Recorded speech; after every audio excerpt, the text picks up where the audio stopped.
most of them wearing the red of the St. Louis Cardinals in their Mcguire jerseys. Their favorite is clear cut.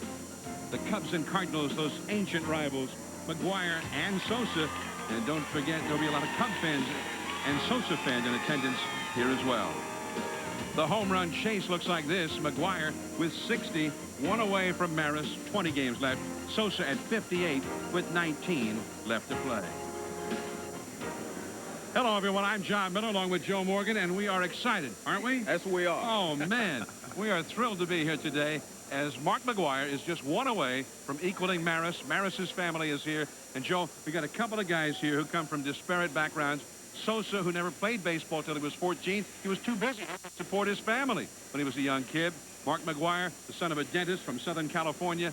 They have traveled different roads to get here for sure, but now they seem like the closest of friends, and they'll be forever linked as they make their historic charge. Well, I think they've really grown together in the last couple of weeks, John. For a couple of weeks there, it seemed like Mark Mcguire was not enjoying it. People were calling him surly. They say he really wasn't being cooperative. And he went to play the Cubs, and he saw Sammy Sosa smiling every day and having a good time. And since that time, I believe that Mark Mcguire has started to enjoy this chase. When I talked to him the last couple of days, I mean, he's just really smiling, and he says, I'm looking forward to it. So I think it's been great for both of them to have each other.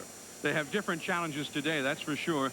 Darren Oliver, a young left-hander, will be facing Sosa for the Cardinals. And Mike Morgan, veteran right-hander, will be going up against Mcguire for the Cubs. And that's exactly right, John. You have the experience of Mike Morgan going against Mcguire against the stuff of Darren Oliver. Darren Oliver has great stuff, good fastball, good curveball. He will come after and challenge Sosa a lot of times. I think what you'll see from Mike Morgan, he will try to feature the high fastball to Mark Mcguire, get him to chase sliders away and splitters. So I think it's going to be a great matchup, the crafty veteran and the young kid. Mike Morgan began his big league career as an 18-year-old with Oakland. He's standing by with our Dave Campbell. John, thanks. Mike, a veteran pitcher, but still a lot of pressure today, the home run chase. But your team is very much in a race also. Well, that's the most important thing, Dave, is the wild card chase for, our ball club at this point in time. And since, I've been traded over here from Minnesota, I've been called upon to do a job. As of lately, I haven't pitched too well for him, but we've won both of my starts. And I'm not naive to the, what's going on. I know what's going on with the Mcguire chase and the Sammy Sosa deal, going for Roger Maris's record. But I'd like to touch on it's great for baseball in general. I mean, baseball kind of took a little bit of a beating in '94. Back on its feet again, the greatest game of all times, and it's a great opportunity for the game to come back, and it's a great opportunity for Mike Morgan to be pitching a game like this today that means something for our team and that means something for the game of baseball. One of the spies in your clubhouse told me you have given up one historic home run. Yeah, Yaz got me in 1979, his 400th home run when I was 19 years old in Fenway, so I'm in the books on one, and if I happen to get in the books on another occasion, but the Cubs win the game, then I've done my job. Thanks. John? It's the Cubs and the Cardinals before the sellout crowd and all of you. Sosa and Mcguire, center stage.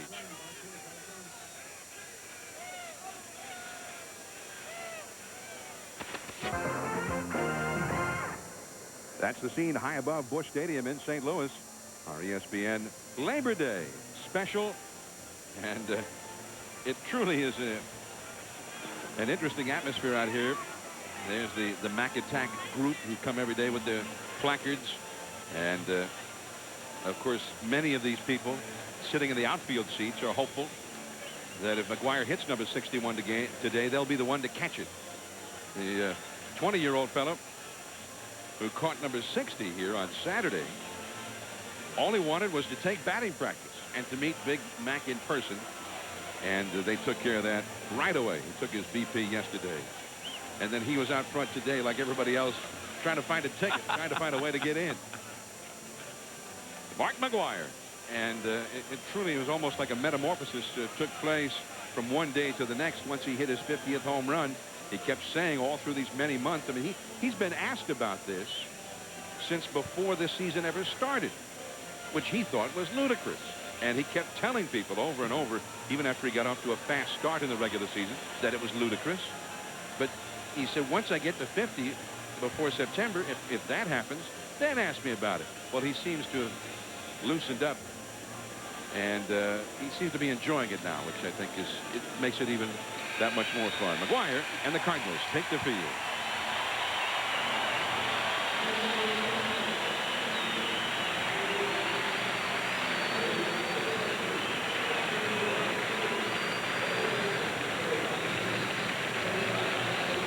The Cardinals, who are headed nowhere this year, 4 games under 500.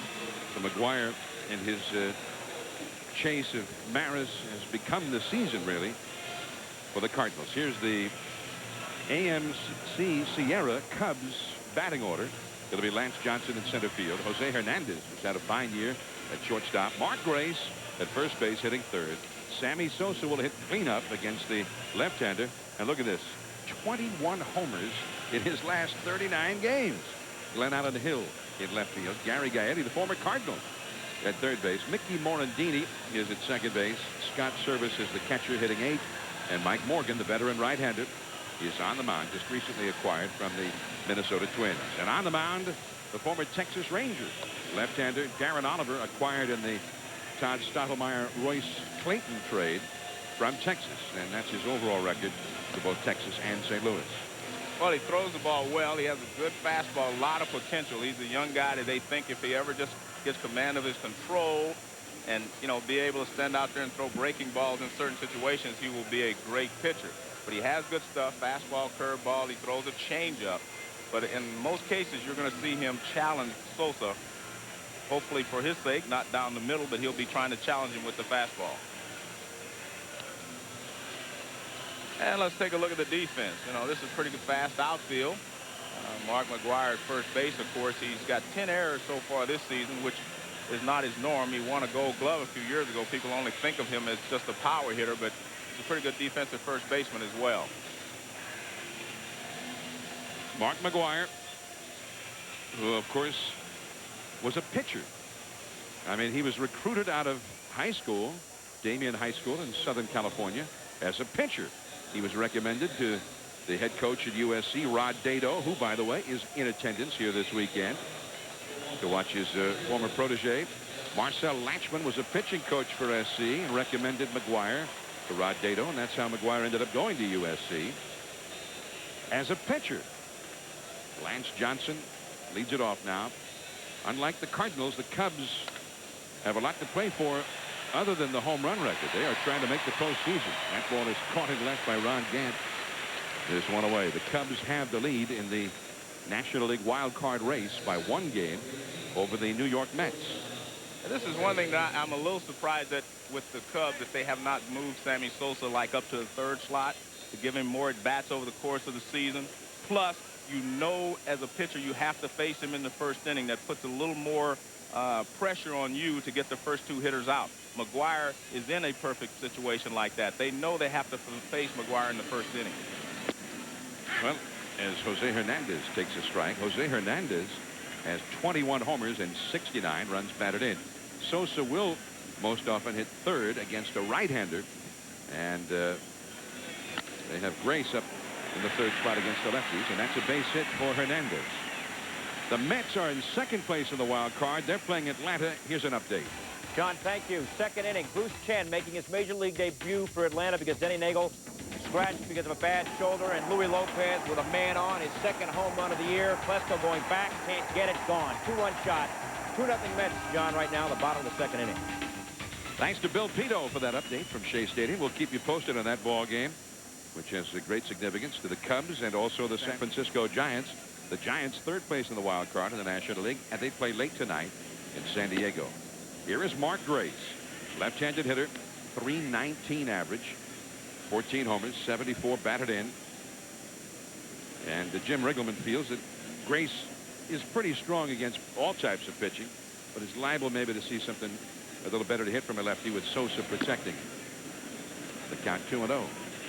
Well, that may be true, and I agree that, you know, Mark Grace is a good hitter. That's why I think that he could hit 4th on a daily basis and get Sammy Sosa that extra at bat over, you know, over a few ball games, especially when there are home on, you know, they get more at bat. That's a foul tip. And I just think of the pressure factor that it puts on a pitcher. I mean, when Mike Morgan walks out there, he's going to face Delino DeShields, but he's thinking Mark Mcguire's 3rd. And in this case, you know, Darren Oliver says, if I get the first 3 guys out, I don't even have to worry about Sammy Sosa. 2-1 the count. And even now, if he could get Grace to hit a double play, he would not have to face Sosa. And Grace has grounded into 17 double plays. Ironically, he and Sosa are tied for the club lead in that category. Sosa and Grace both hit the ball hard, and they, or at least Grace is not that fast a runner. 2-1 the count. Hernandez not running. In the air to left. Gant. 2 down, and now Sammy Sosa will arrive center stage. Well, then one thing to note, the first couple of hitters here, the first 3 hitters will hit the ball hard.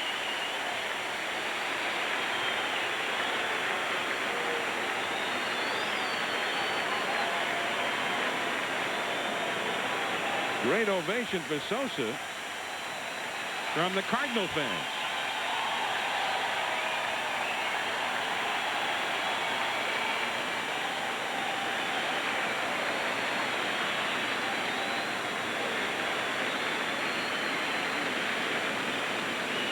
Sammy Sosa standing in. John Miller and Joe Morgan with you from St. Louis. We're in the first inning. Welcome to those of you who've been watching the Mets and Braves game. And Sosa takes a called strike from Darren Oliver, the young left-hander pitching for the Cardinals. 2 men out. And Jose Hernandez, the runner at first. Sosa with 58 home runs, 140 runs batted in.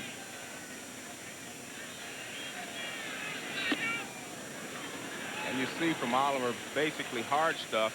So he's going to challenge Sosa. He's just going to try to challenge him as he did the first pitch by going over the outside corner and then try to miss inside, go back away.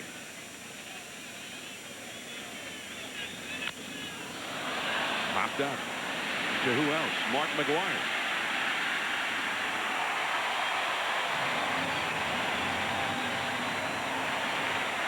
Sosa is 0 for 1, and Mcguire will be coming up third in the last of the Cubs and the Cardinals as we join the National Home Run Watch.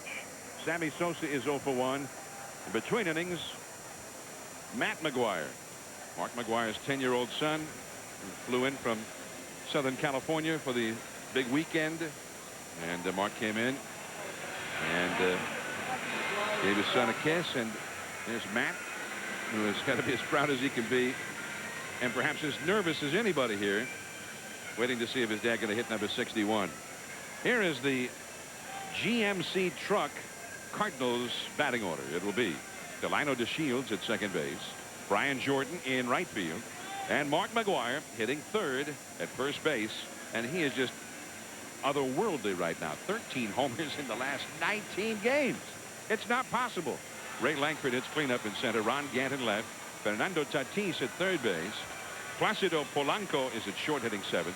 Darren Oliver, the pitcher, hits 8th. And hitting 9th, the catcher, Eli Marrero. And on the mound for the Cubs, the veteran right-hander, Mike Morgan. And here in St. Louis, up in the hand-operated out-of-town scoreboard, they keep track of the out-of-town scores, including the Mcguire-Sosa race. And Mcguire continues to have a 2-homer advantage.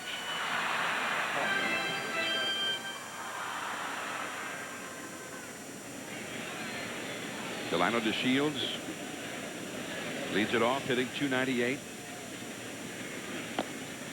Bluffs the bunt, takes a called strike. Morgan started the year with the Minnesota Twins, went on the disabled list, and when he was acquired by the Cubs, he just had come off the disabled list and has not yet pitched real well for Chicago. 1 ball, 1 strike. Morgan is 38 years of age. He, like Mcguire, began his career with the Oakland Athletics, although several years before Mcguire. He made his first major league start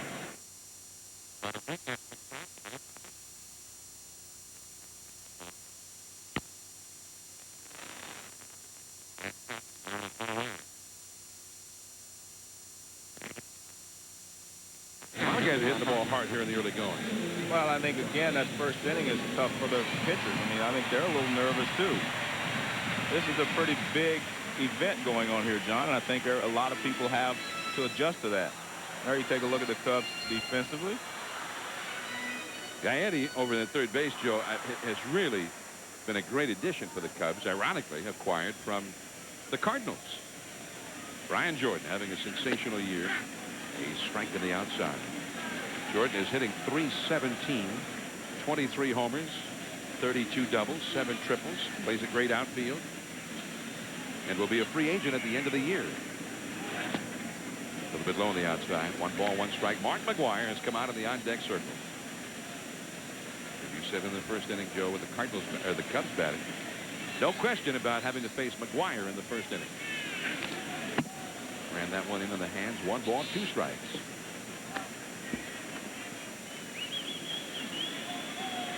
And he's here to watch Dad, but he's also here to work. Matt Mcguire's got some work to do as the bat boy for the game. Hot, humid, hazy day in St. Louis. Hold it outside. 2 balls, 2 strikes. 93 degrees, the game time temperature here on the shores of the Mississippi. The wind is blowing out toward left field. Run out on the hill, and that's at number 2, and down Mcguire.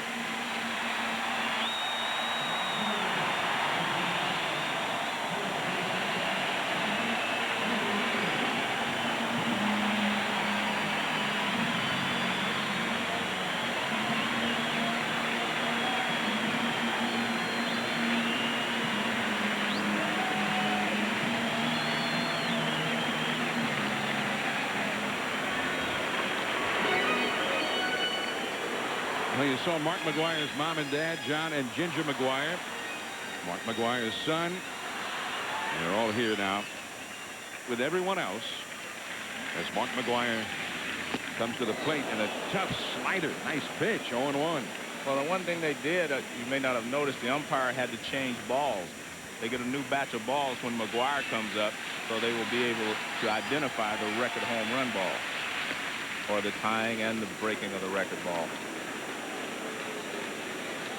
The family, Roger Maris, also came to town. 4 children. Pat Maris, the widow of Roger Maris, had to be hospitalized upon arrival. That ball is gone if it's fair. It is a home run. Number 61. He has tied Maris.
Ray Langford is the hitter, although I don't know that many notice. Everybody is still standing and applauding Mark Mcguire, who just hit a streak of lightning off the facing of the mezzanine level in left field that took about 2 seconds to get there, if that. His son Matt was the first to greet him.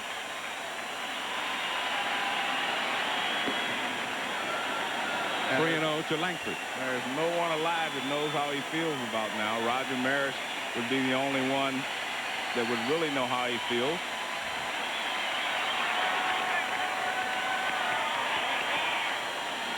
They just can't start cheering. A strike. 3-1 now. Home run number 61 on Labor Day 1998 in the 143rd game. Maris hit number 61 in the final game of the year, October the 1st, 1961, against Tracy Stallard of the Boston Red Sox in the 4th inning with nobody on at Yankee Stadium. And Mcguire, you can see there, it looked like he's shaking. Well, he'd have to be. Only a professional athlete, to be honest with you, can have that feeling that he has now, personal accomplishment and setting out to do something and accomplishing it, something that started when he was about 5 years old. All the hard work that he's put in, the ground balls that he's taken, the extra batting practice, playing Little League all the way up to where he is now, all that was in preparations for this moment. And for you to achieve that moment is just unbelievable. Still 3-2 to Langford in the 1st inning of the 143rd game against Mike Morgan. Mark Mcguire becomes the 2nd in history to reach 61 home runs. Well, not only that, John, he also erases the stigma that goes with Babe Ruth's 154 game 60 home run record. He has broken that record as well. So no longer will there be an asterisk in the book, which was taken away by Fay Vincent anyway, but no longer will that be a topic of conversation. And that's ball 4 to Langford.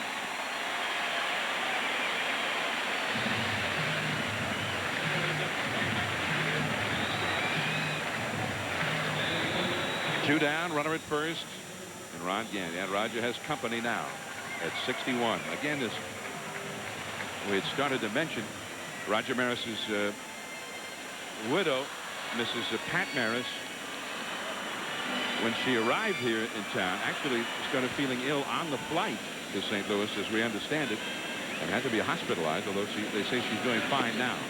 Langford running, and he easily steals second base.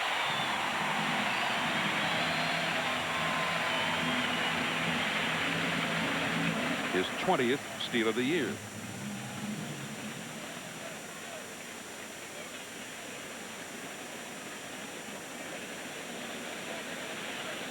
Well, number 60 for Mcguire was not the kind of Mcguire-ian home run that we've come to expect. It was a high, towering fly ball that landed in the seats in left field. But this one, this was quite a shot. And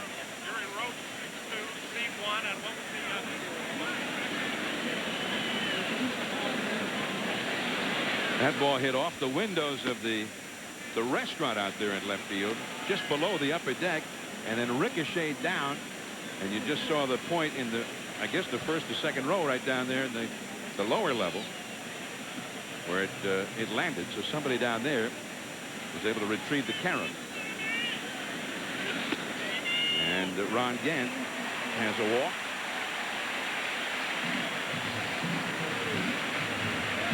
This is a line drive. It's not really, it's a fastball that hits the middle of the plate and hits a line drive down the left field line. As you called it, John, it's fair or foul. It was close to being foul. And I can't personally see where it landed, but I know it was over the fence. They measured it, or they estimated the measurement at 430 feet. There you see it hit the window and ricochet down below.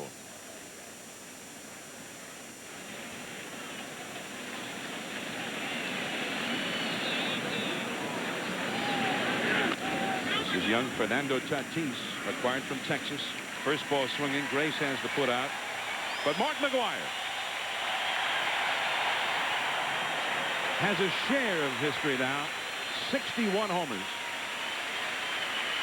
It is now Maris and Mcguire. Not quite 37 years from the date of Maris's hitting number 61. And another ovation for Mcguire.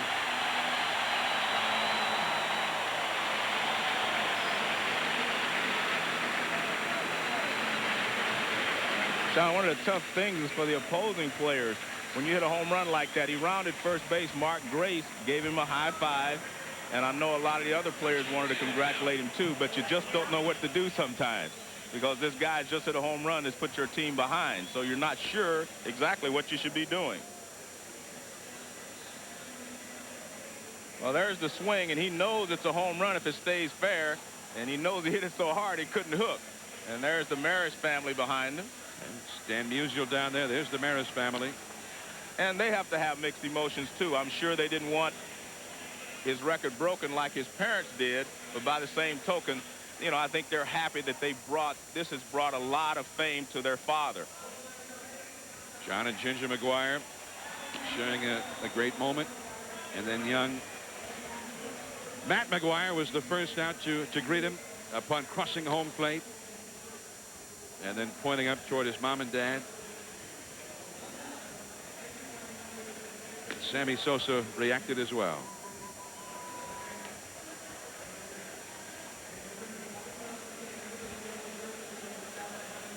And then the fans just would not stop cheering.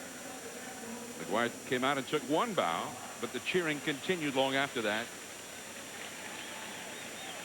And John, you could see, I mean, even Sammy Sosa, I mean, he's out there clapping, but he doesn't do it with a lot of emotion because, I mean, you don't want your starting pitcher to see you out there clapping because you just gave up a home run to the opposition.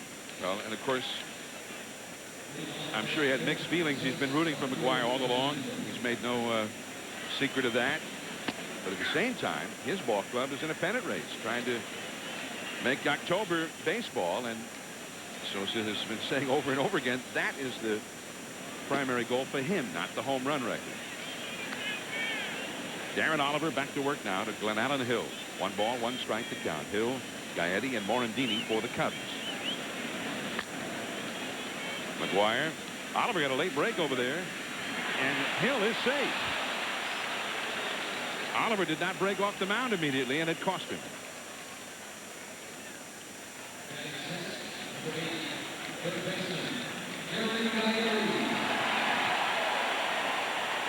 And a very warm welcome. In fact, welcome back to Gary Gaetti.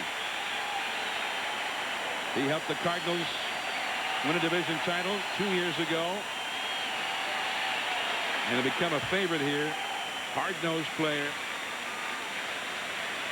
And he has been a great pickup for the Cubs, trying to help them get into October. And that's ball 1. Joe, you mentioned the players not quite sure how to react, because certainly the Cubs players in the field were excited to be a part of the great moment.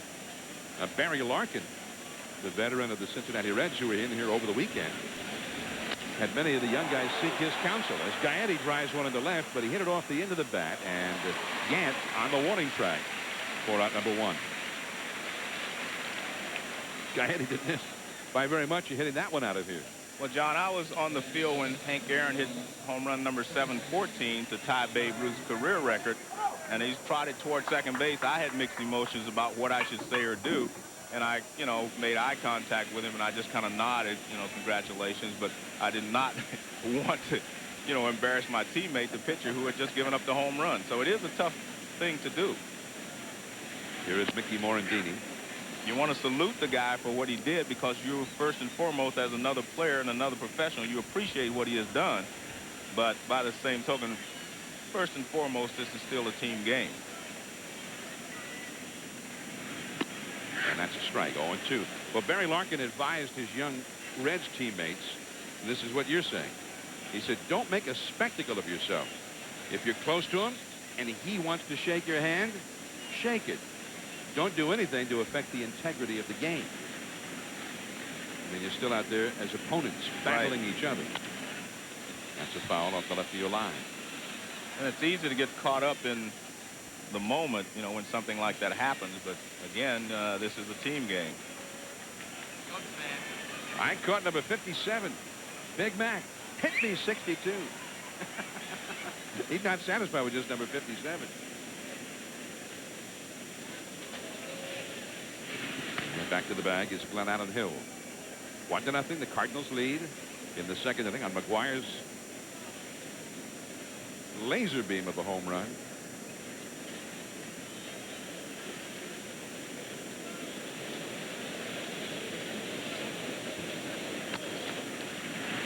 Delano DeShields will go to first. Out number 2. Well, that home run landed in the stands in left field. Let's find out who's got it. Here's Dave Campbell. Thanks, John. Mike Davidson is the young man's name. You want to show us the ball? What's it got? A special number? Must be infrared. In your own seats, how long have you had the ticket? Well, they're my brother-in-law's seats. He just gave them to me because he's working today. He's got season tickets for the past 3 years. What are you going to do with it? Give it back. Who to? Mark Mcguire. What a guy. You want anything for it? No, not really. All right, Mike, congratulations. You get it on the rebound. How hard did you have to fight for it? It just rolled underneath the seat, and I just picked it up and held on to it for dear life. Got your back of Lucky Charms. John? All right, Dave, congratulations. And I like to hear that. I know you do. I'm not in complete agreement, but that's, you know, that's what makes a horse race.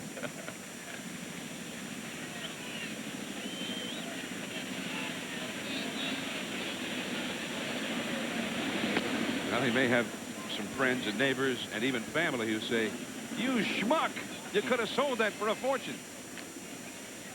And there he is. It fell into the seat, and he picked it up. And then they piled on.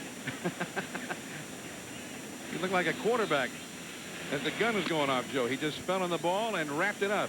Well, I think the interesting thing and the fun thing for me is that when someone has secured the ball in the past, you know, the people have stopped scrambling and let him, you know, be the hero. 2-0 the count. Scott Service, the hitter. Runner at second. Cubs need a base hit to tie this game. The strike over the outside. The pitcher, Mike Morgan, would be next. Well, when Maris hit number 61, a young kid named Sal Durante, about 20 years old, he was the one who ended up with the ball. And a restaurateur from Northern California had in advance offered $5,000 for the ball. Sal Durante was brought down to meet Roger Maris at Yankee Stadium after the game. And he offered the ball back to Roger instead of going for the money. But Maris handed the ball back to him and said, "You keep it. Maybe you can make some money with it." And that's exactly what Sammy Sosa did. You know, guy brought the ball to him. Sammy signed it and gave it back to him. Yeah. Actually, a woman in Chicago. Yeah, and I think that's great. I mean, I see that's the way I look at it. I mean, I think that, as Sammy said, the ball means more to you than it would to me. You know, but that wasn't number 61 or 2. That was. Well, it was the all-time. Actually, it Cubs tied the record. Cubs record Yeah. at Wrigley Field. There was a great story because the woman who works for the Chicago Tribune had brought her glove to the game and also had a little sign that said, "Sammy, hit number 56 to me and I'll give it back to you." And a few moments later, he hit it to her. She caught it. Service down the left field line. Gant on the move. He's got it. 1 man left. 1-0. Mark Mcguire has hit number 61 here in St. Louis. Seasonal. On the jumbotron, and the place, as you might expect, went bananas. Mets in the dugout, clapping their hands right now. A rain delay at the top of the fourth, with the Mets up 4-0.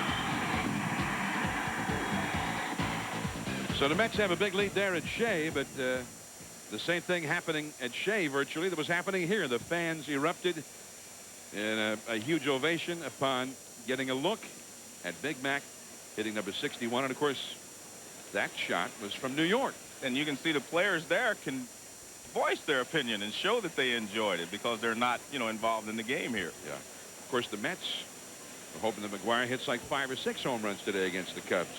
They're 1 game back of the Cubs in the wild card battle.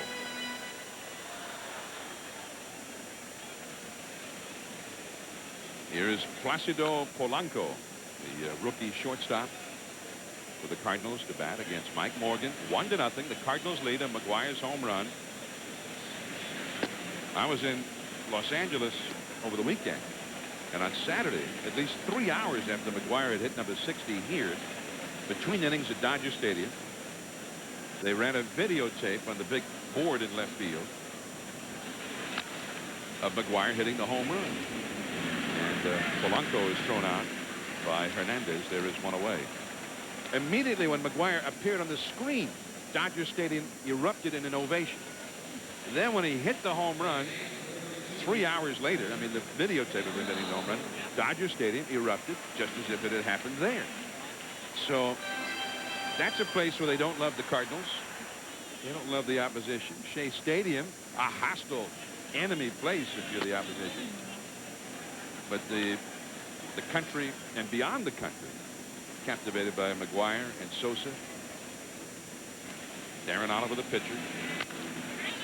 Hard to brace, but a nice pickup. He made it look easier than it was, I think. 2 down.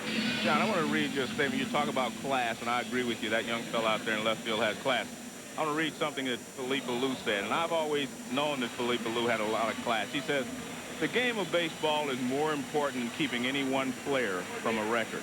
He said, you should never interfere with the integrity of the game. It's sacred, and it's up to all of us who put on a Major League uniform to make sure the game stays above all else. And I guess the point there is that, you know, you have to go ahead and play the game the way it's supposed to be played. And I like that. And I think that kind of tells you a lot about Felipe Alou, you know, just the way that he thinks as a manager. His job is to still keep the integrity of the game at the forefront. Not just go out there and walk Mcguire and don't pitch to him and, you know, make a farce of the game. Eli Marrero, the hitter. 2 down, nobody on. Mike Morgan delivers, and Marrero goes deep into left field, and that one is gone.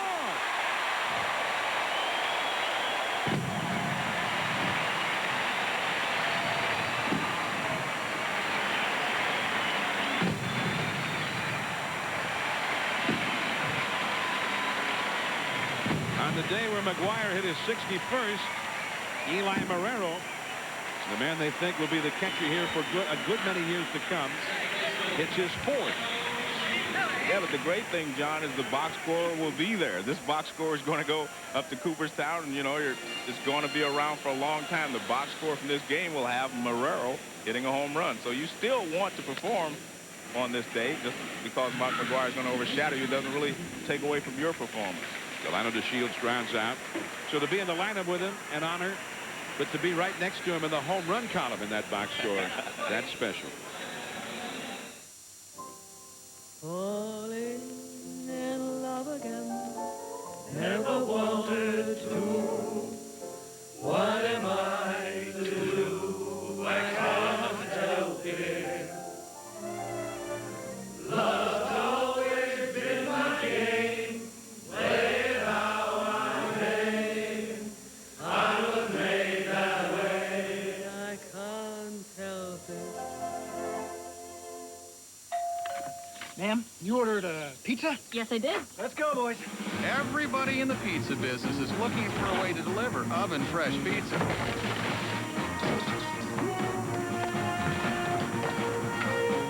Domino's has a better idea. Man, we'll need that back. The new Domino's Heat Wave, the only delivery bag that's like a portable oven. Now Domino's pizza is hotter, bubblier, and more delicious than ever. Get a large with up to 3 toppings for just $9.99. Domino's, delivering a million smiles a day.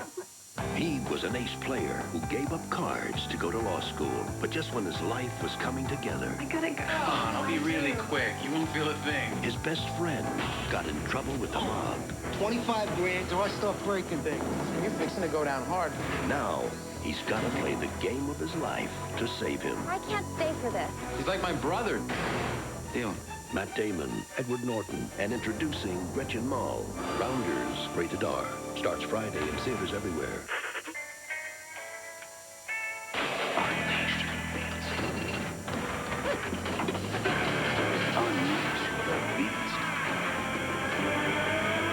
Unleash the beast, Milwaukee's best. It's the Colts and the Patriots on ESPN Sunday Night Football. Peyton Manning against Drew Bledsoe. ESPN Sunday Night Football. Coverage begins at 8:15. Now that sounds like a great game. I don't want to miss it. Cardinals 2, Cubs nothing. Mcguire 61, Sosa 58. Sammy Sosa would be due up 5th here in the 3rd inning. And there it's posted on the hand-operated scoreboard, which also features the out-of-town scores in baseball here at Busch Stadium. And you see the Mets leading Atlanta 4-0. That game is in a rain delay now. Mike Morgan hits one deep into center. Langford way back there. It's over his head and up into the Botanical Garden. An automatic double from Mike Morgan. And that one stunned Ray Langford, who was playing real shallow out there. Well, everybody's got power on their mind today. Mike Morgan now is 3 for 3 as a Cub. He didn't hit all year in Minnesota. Those have been his only 3 at-bats of the whole season. Now Lance Johnson. Cubs having to play catch-up here. Strike on the outside.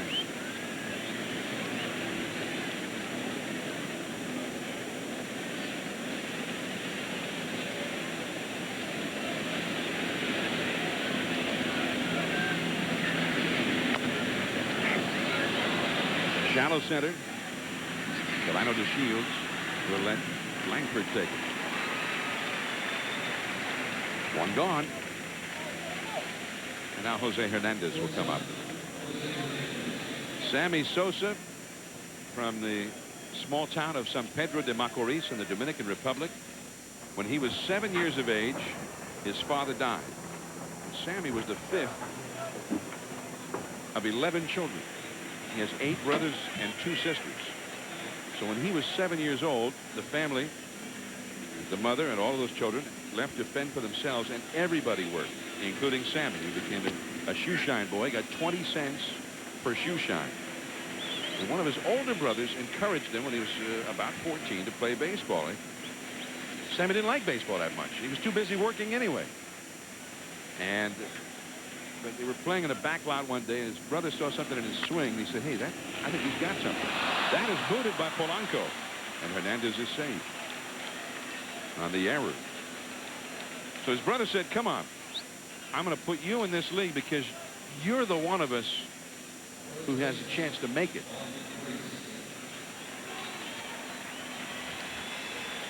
Ground ball to shortstop. He doesn't get in front of it, and the ball gets away from shortstop. So 2 men on, and now Mark Grace is up, and unless Grace hits a double play, Sosa would follow him. So the big hitters are up now for the Cubs with 2 men on, 1 man out in the 3rd inning. And that's a ball. So Sosa, inspired by the idea that maybe he could make it and bring some serious money into the family, then, at the urging of his brother, pursued baseball. He had no money for a glove or for shoes. He used a stick for a bat and a halved milk carton for a glove. He'd just use it until it would fall apart, and they'd get another milk carton. He says he was a young guy, had not played much ball, and the way Sammy puts it, he says, I got everything from God. I started playing well, and 2 years later, he was signed by the Texas Rangers at age 16.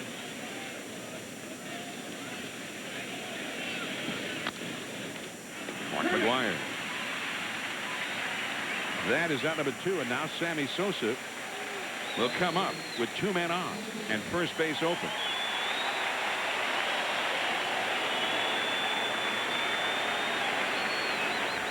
And the Cardinals fans really have showed a lot of class here, you know, by the reception they're giving Sammy Sosa. I mean, it's just amazing.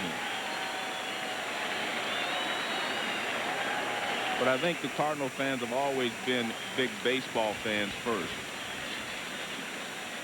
And this is, for all these many years, been one of the great rivalries, not just in baseball, but in all of sports. 2 great franchises dating back into the 19th century.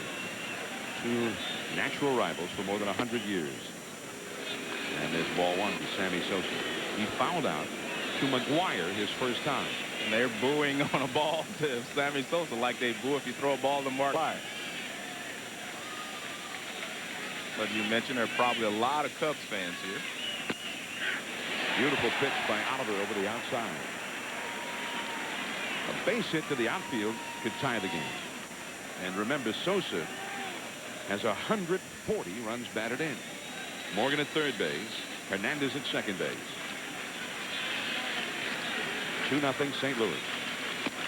Way outside. 2-1.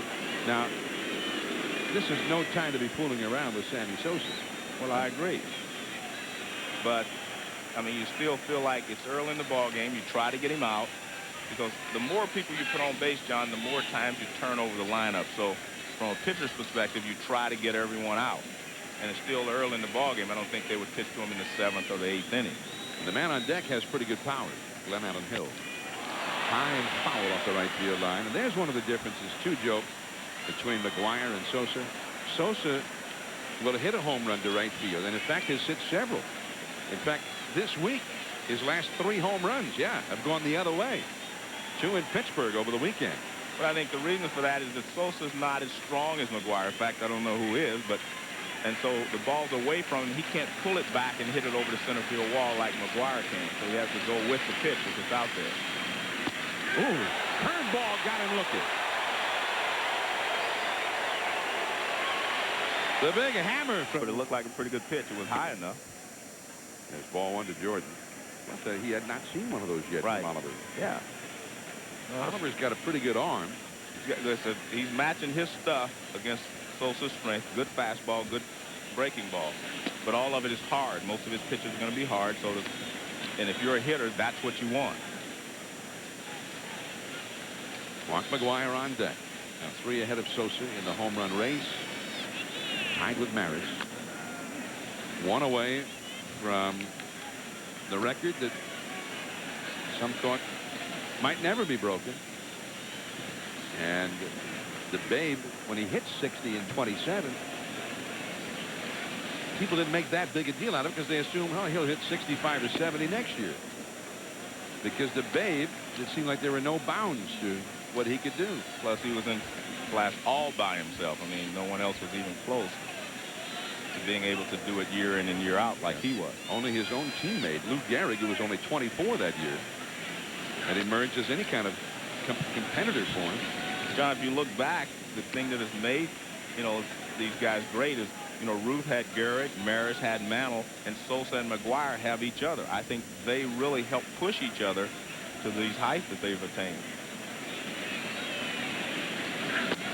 3-2. Mcguire on deck. Babe Ruth started his major league career as a pitcher, and he was one of the best pitchers in the American League as the Boston Red Sox. Mark Mcguire went to college as a pitcher.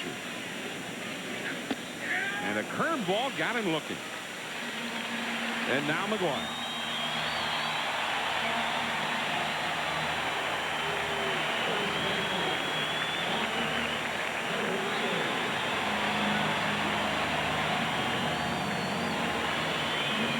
The new ball put in play with the special marking on it. So now he has equaled Maris. The next one, and the record belongs to Mcguire, at least for now.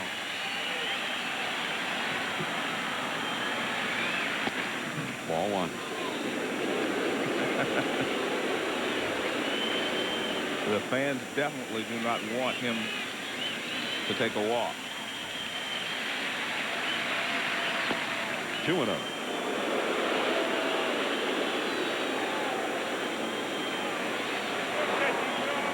Everybody in the Cubs dugout right there at the railing to get a good close view.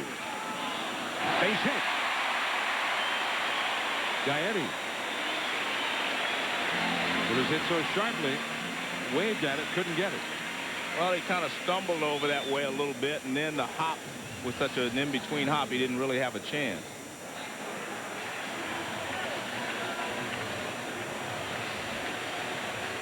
Well, you see the target low and away. It's fastball down, but it's over the middle of the plate. And watch Gaetti. See, it's the hop right there, the skid. It kind of skidded. That's the reason he wasn't able to make the play.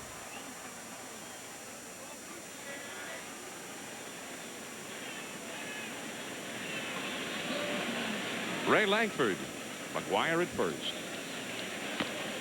And that's a ball. And, John, if anybody wonders, Mark Mcguire does all of his damage with a 34.5-inch, 33-ounce bat. And Sammy Sosa uses a 34.5-inch, 32-ounce bat. Interesting story about Mcguire's bat. I played for the Oakland A's in 1984 along with Davey Lopes. So when the season was over, they sent all of our bats down the instructional league, and Mark Mcguire was down there. And he picked mine up. He says, too small, threw it away. Picked up Davey Lopes, and he said, this feels perfect. And he's used the Davey Lopes bat ever since that time. Nice pickup at second. And Morandini throws out Ray Langford. Mcguire takes second. We're talking about the bats that they use. There's Sosa's bat, Mcguire's, and also the one that Roger Maris used the day he hit number 61. Well, the interesting thing is that they're all relatively thin handle bats with a medium barrel. They're all pretty similar. Sammy Sosa often uses, you know, a black bat, but they're all very similar. Well, Sosa said lately he's been using Glenn Allen Hill's bat. And Glenn Allen Hill, well, that one hits Ron Gant, and the bases are loaded. I beg your pardon. First and second. That was the coach over there at first base, not a base runner. Dave McKay, the coach over there. So, although he was standing in the bag, he was not actually a runner. Well, Ron Gant really doesn't have any place to go here. Gets him right in the middle of the back. He just kind of turns away. Pitch way off the plate inside. Glenn Allen Hill says, hey, he's using my bat, but I'm not going to take any credit for anything that he's doing. He says, although I would like to see my bat end up in Cooperstown. Well, Davey Lopes told Mcguire, he says, it didn't work that well for me anyway. I'm glad you can use it. Davey Lopes once hit 27 or 28 home runs in a season. Got 28, I believe, in 1979. Coaching with the San Diego Padres. 2 on, 2 out. The Cardinals already leading 2-0. And a guy that I think should be a manager.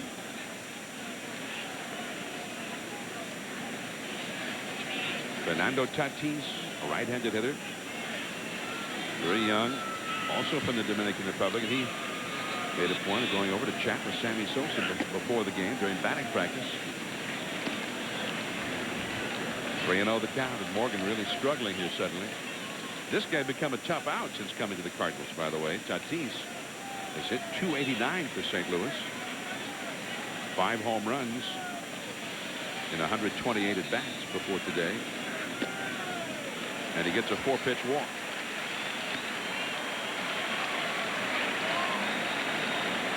The bases are loaded for Placido Polanco. Bill Regan, the pitching coach, is heading out to the mound. Mcguire at third, Gant at second. Tatis goes over to first.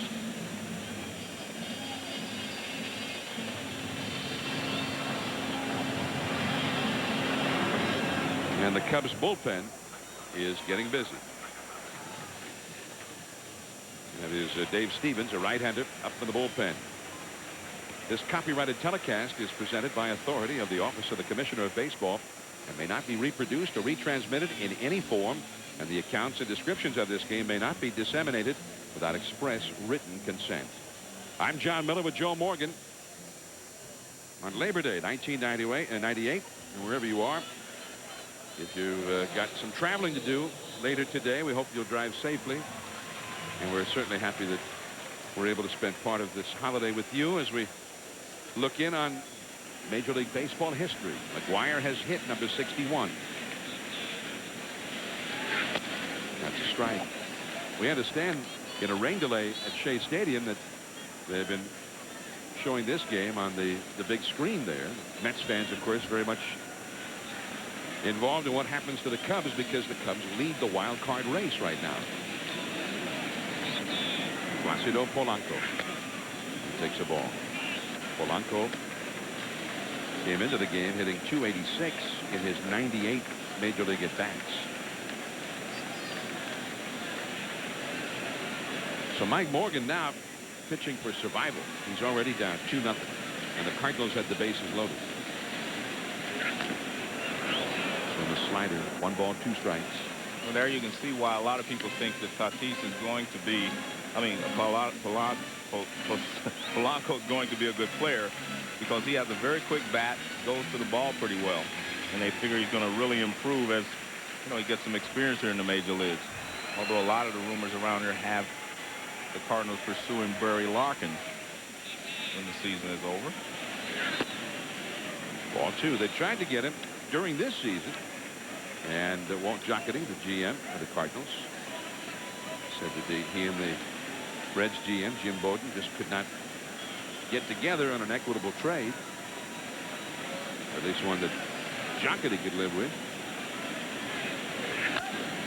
That is just foul. Almost a base hit with a couple of runs scoring, but just barely foul. Mike Winters, the third base umpire, making the call. Well, he went out to get the slider away, so he comes inside with a fastball. You see him pull it sharply down the line, but it's outside the bag as it passes the bag. Remember, if it goes over any part of the bag, the left-hand corner, any part of it, it's a fair ball.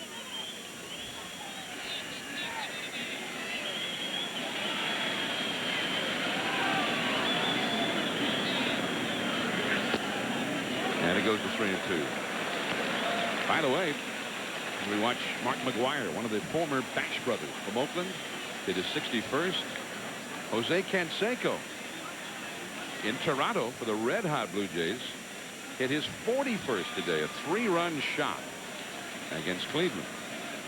Runners go. Gaetti in time. The Cardinals leave him loaded. EverStart battery.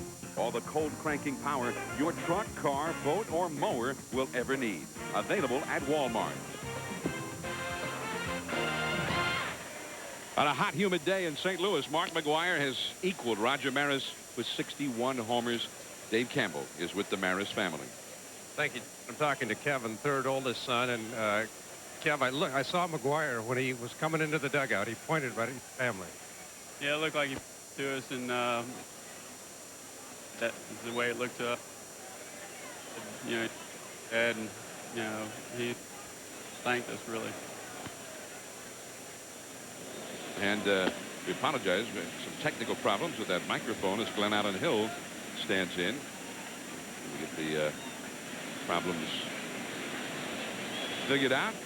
Perhaps we'll go back for a visit with Kevin Maris. Now, it's interesting, Joe,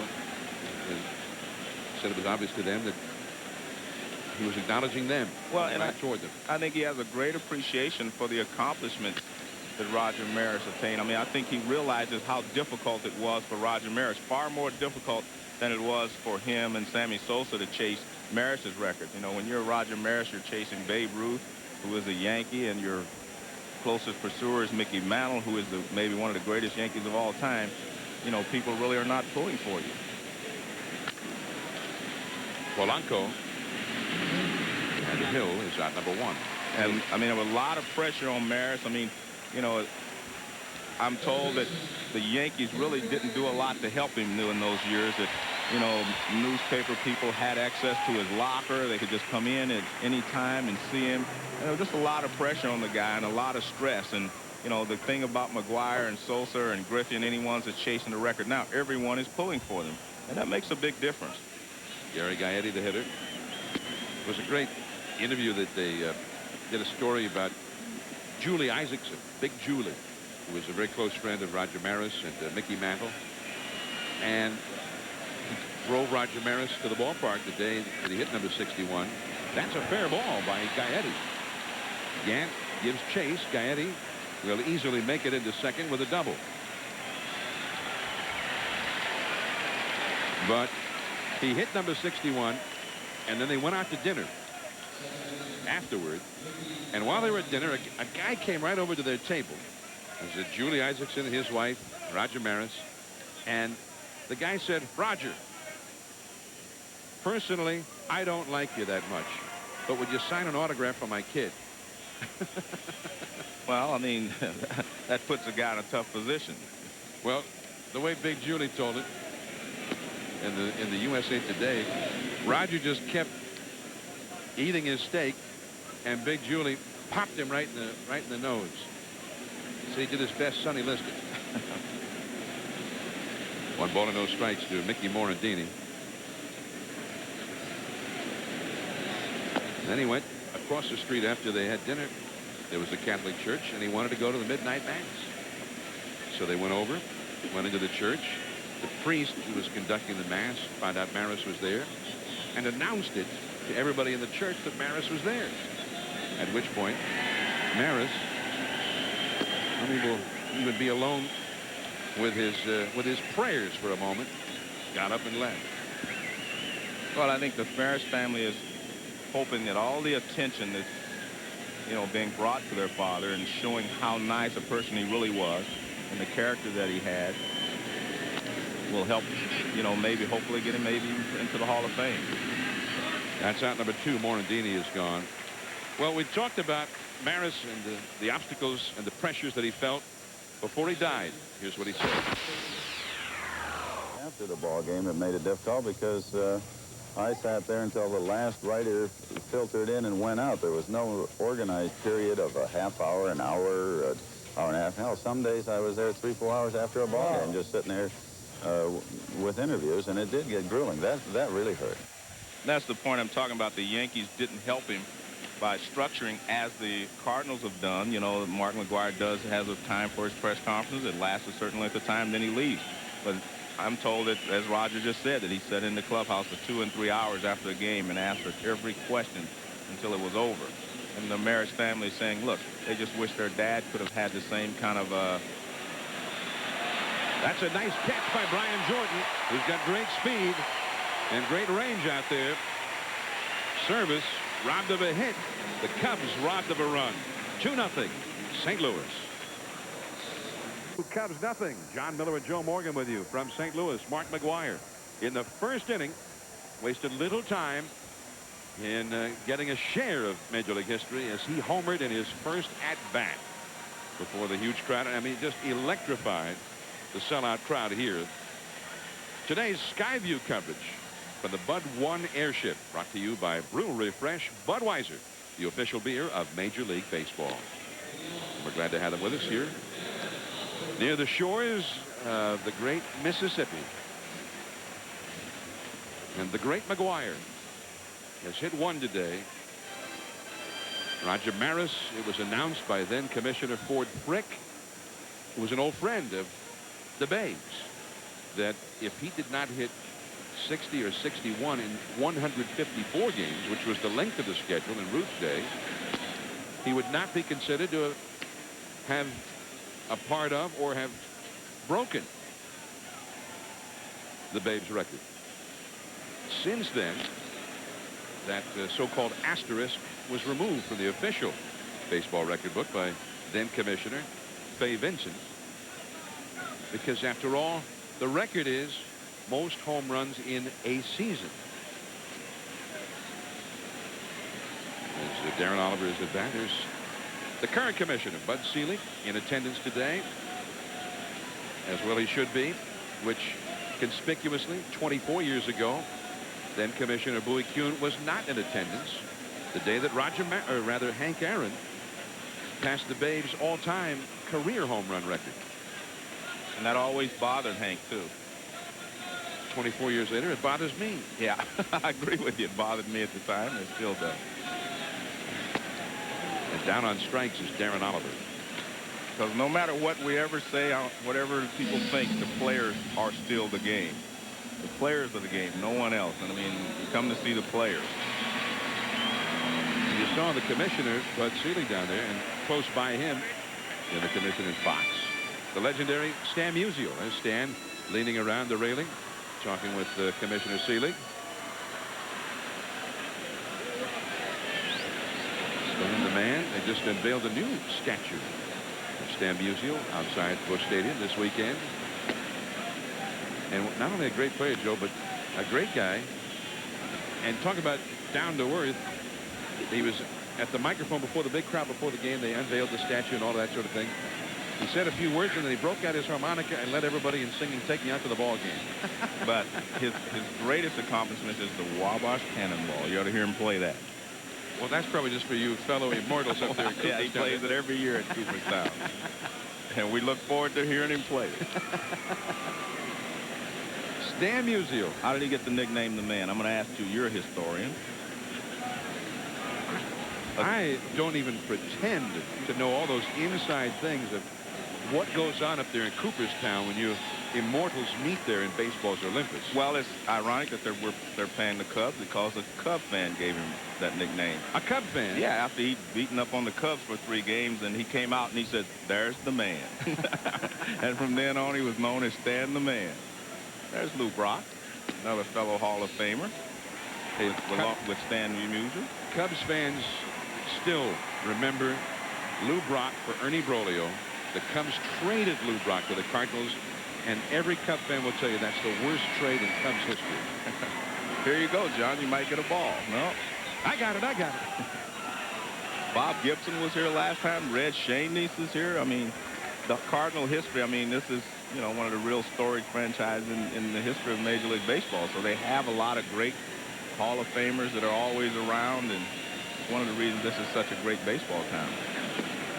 It's a walk for Eli Marrero, who homered his last time. Let's go back now to Dave Campbell.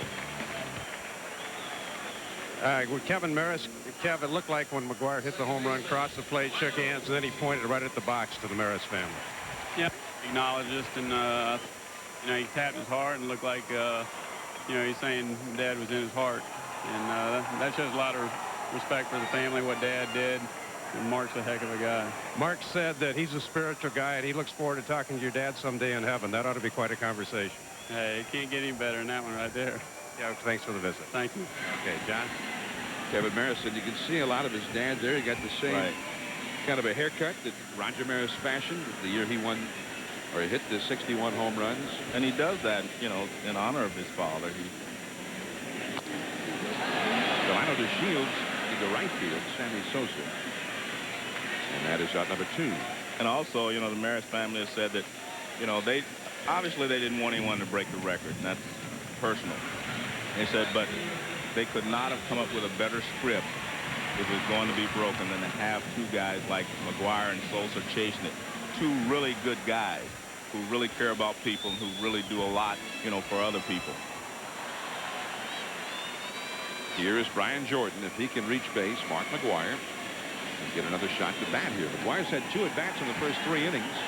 They've had a lot of base runners in this game, which will give Mcguire a chance to have maybe an extra plate appearance or 2. Jordan has lined to left and has been called out on strikes.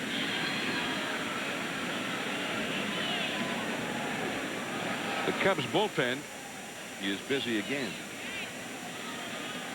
We're in the 4th inning. The Cardinals are leading 2-0.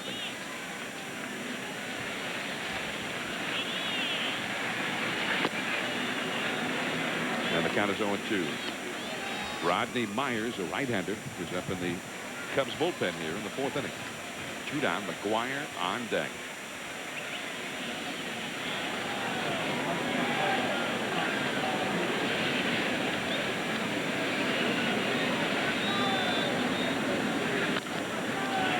Middle, but behind second was Morandini. The long throw in the dirt, pulled out by Grace.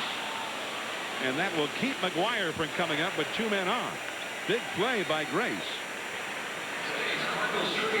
2-0 Cardinals after 4. 2-0 the Cardinals lead the Cubs as we go to the top of the 5th inning here in St. Louis. Coming up, a new time for Monday Night Football on ABC Sports this year, 8 Eastern.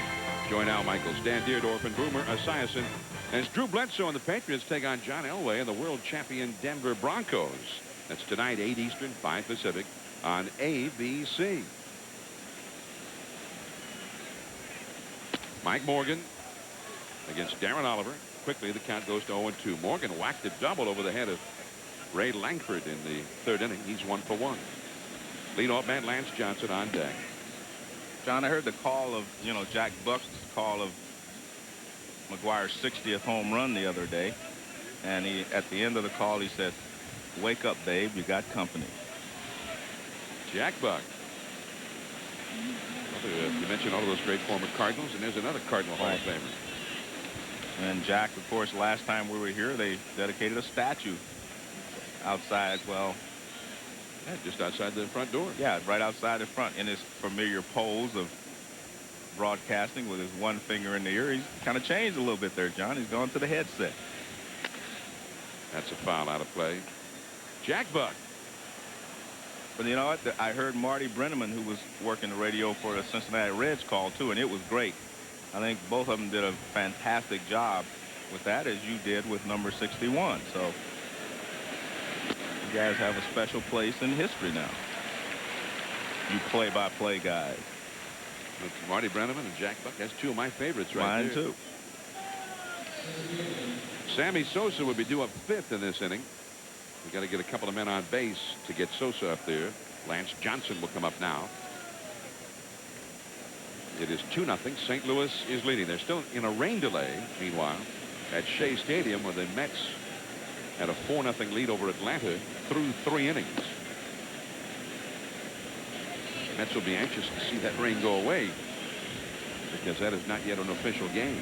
If they win it, they would have taken 3 out of 4 from Atlanta. That's supposed to be one of the things that was working against them. They had 7 games left with Atlanta, but they have more than held their own with the Braves this weekend. Chance to win the series. That's a ball. 3-0. And they maybe get a little break today. Denny Nagel unable to go. Well, there are a lot of, teams that are coming to the forefront in the National League. But I still think that you're going to have to go through Atlanta to get to the World Series.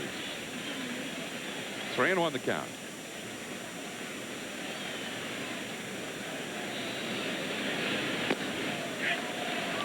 Three and 2 now. Jose Hernandez on deck. Tony La Russa, Mark McGuire's manager when he broke into the big leagues.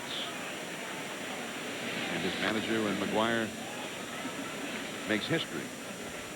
It's been a bittersweet season for Tony. I talked to him last week, and he said, it's bittersweet. It's great that McGuire is chasing a record, and some of the other individuals, Langford, Jordan, are having great individual seasons. But he's very, very disappointed, in the team, because this is the second year in a row that they've been picked to do well, and they've not, had good seasons. So I think that, the Cardinals are going to have to bounce back next year as a team. Mark McGuire hit number 61 in the first. And you can see that the pitch was supposed to be down and away, but it was a fastball in the middle of the plate. And when you get the ball in the middle of the plate and down, most of the time you're not going to get it back if he's at the plate.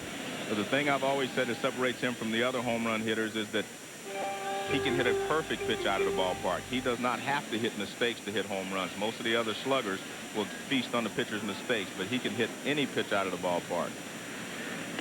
McGuire will be leading off for the Cardinals in the last half of this inning. He has a homer and a single so far today. The single, something that has occurred less often for McGuire than his home runs. He's got 61 homers, as we all know, and he has 53 singles. And that's pretty unusual. Well, he says he doesn't get paid to hit singles, John. I guess not. Hey, he said, hey, singles hitters drive Fords, home run hitters drive Cadillacs. Who said that? That's what they told me when I first came into the big leagues, but it's never worked that way. Well, Ralph Kiner said that, wasn't it? Yeah. Well, Nellie Fox passed it along to me. So you developed that home run stroke? No, I just didn't listen to him. Hey, Nellie Fox was driving a Cadillac anyway. One out, Johnson at first. Jose Hernandez has got some pop. Like this Cubs team has hit 184 home runs this year. This has been one of the great Cubs power teams, led by Sosa, obviously, they've ever had. But the Cardinals, obviously, with McGuire match up pretty well. The Cardinals have hit 190 home runs. Not many National League teams can match up with the Cubs' power. Sammy Sosa at 58, holding his bat in the dugout. He's ready to go. But they need to get somebody else on base here. Mark Grace on deck. Darren Oliver kept them off the board up till now. 1 ball, 1 strike. But 14 of McGuire's last 24 hits have been home runs. Well, that one stretch there in Florida, he hit 4 out of 4 home runs in 5 at-bats. And Sosa hit a homer earlier each one of those days. And both nights, Mcguire answered with 2 home runs.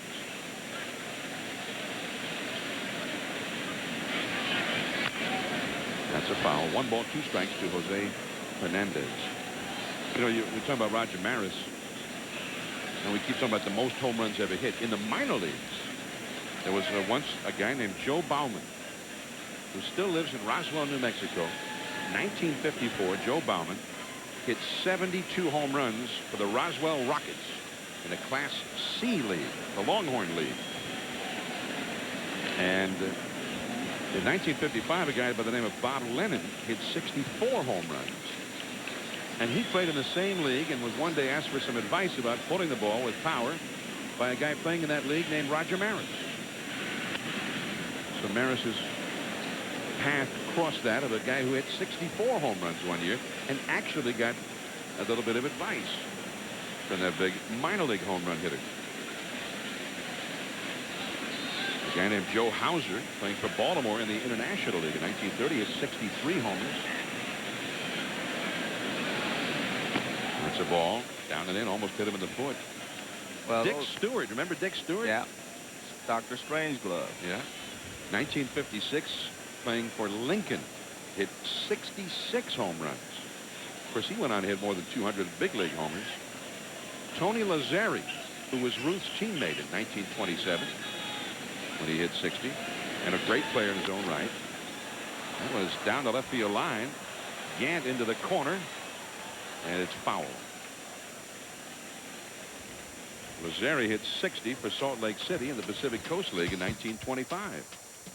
Tomorrow night at 7:30 Eastern, 4:30 Pacific, an ESPN Classic Sports original documentary, Roger Maris, Reluctant Hero. Through interviews, rare footage, and archival interviews with Maris himself, this one will reveal the man behind one of the most famous records in sports, Roger Maris, Reluctant Hero, tomorrow at 7:30 Eastern on ESPN. You can't be there to see it. I suggest setting your VCR for it. Well, Hernandez chased one there that might have hit the dirt that he hadn't hit in. 2-2 the count. John, it's 60-plus home runs is a great number, even if you're playing in Little League or wherever you're playing. But I only watch big league records. I only count big league records. But that's a great accomplishment. That's because you're in the Hall of Fame. No. I just only count big league records. But I think those are great accomplishments.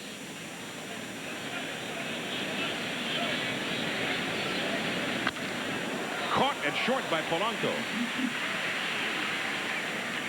And Johnson had to hold at first base. Now, had he short-hopped that ball, it surely would have started an inning-ending double play.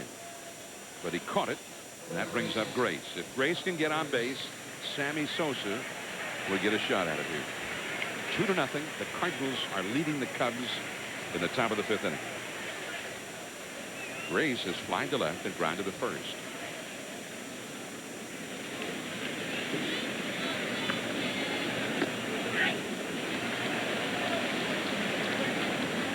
There's Sammy Sosa on deck, hoping to bat here in the 5th inning. Hot, muggy day in St. Louis, although they say relief is on its way. By tonight, it will be significantly cooler. The low will be 58 tonight, they say. You just brought up the point. They need to get the Cubs out here in the top of the 5th to make this an official ball game. It's not official yet. So Mcguire's home run becomes official with one more Cub out. There goes Johnson again, picked off. Mcguire throws to second. Polanco tags him out. Now he's in the record book. It's official.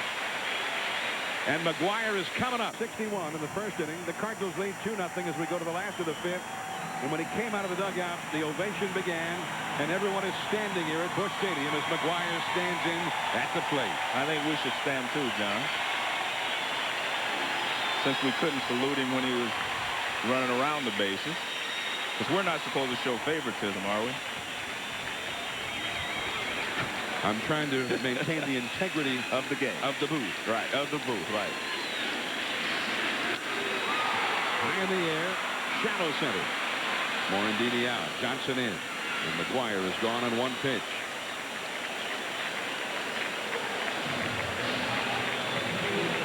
Well, John, Bob Mcguire's changed a little bit his approach to hitting. And watch, you'll see here, he takes his top hand off so that he can get better extension. Now watch this. His hand comes off. That's for extension. He didn't hit like that for, the first few years in the major leagues. But this helps him to get extension. And it doesn't cut off the swing, because if you keep your top hand on, your top hand will eventually roll over. And I think Sosa is saying, hey, you hit the home run. Now we have to try to win the ball game. Sosa will be due up second in the 6th inning. As Ray Langford comes up now. Mcguire back in the dugout. 2-for-3 for the day. Mcguire, who is very quick to remember people who have given him help along the way, long before he ever got here, before he ever signed a professional contract. He was given some hitting instruction by Ron Vaughn, who was a coach at USC when Mcguire got there. Ron Vaughn was one of the early guys to see that Mcguire maybe had a better future as a hitter than as a pitcher. And Mcguire went up after his sophomore year to play in the Alaskan Summer League. And their team needed a big slugging first baseman. And Ron Vaughn pointed out to the manager of the team, said, hey, you've already got one. Smart Mcguire. Give him a shot.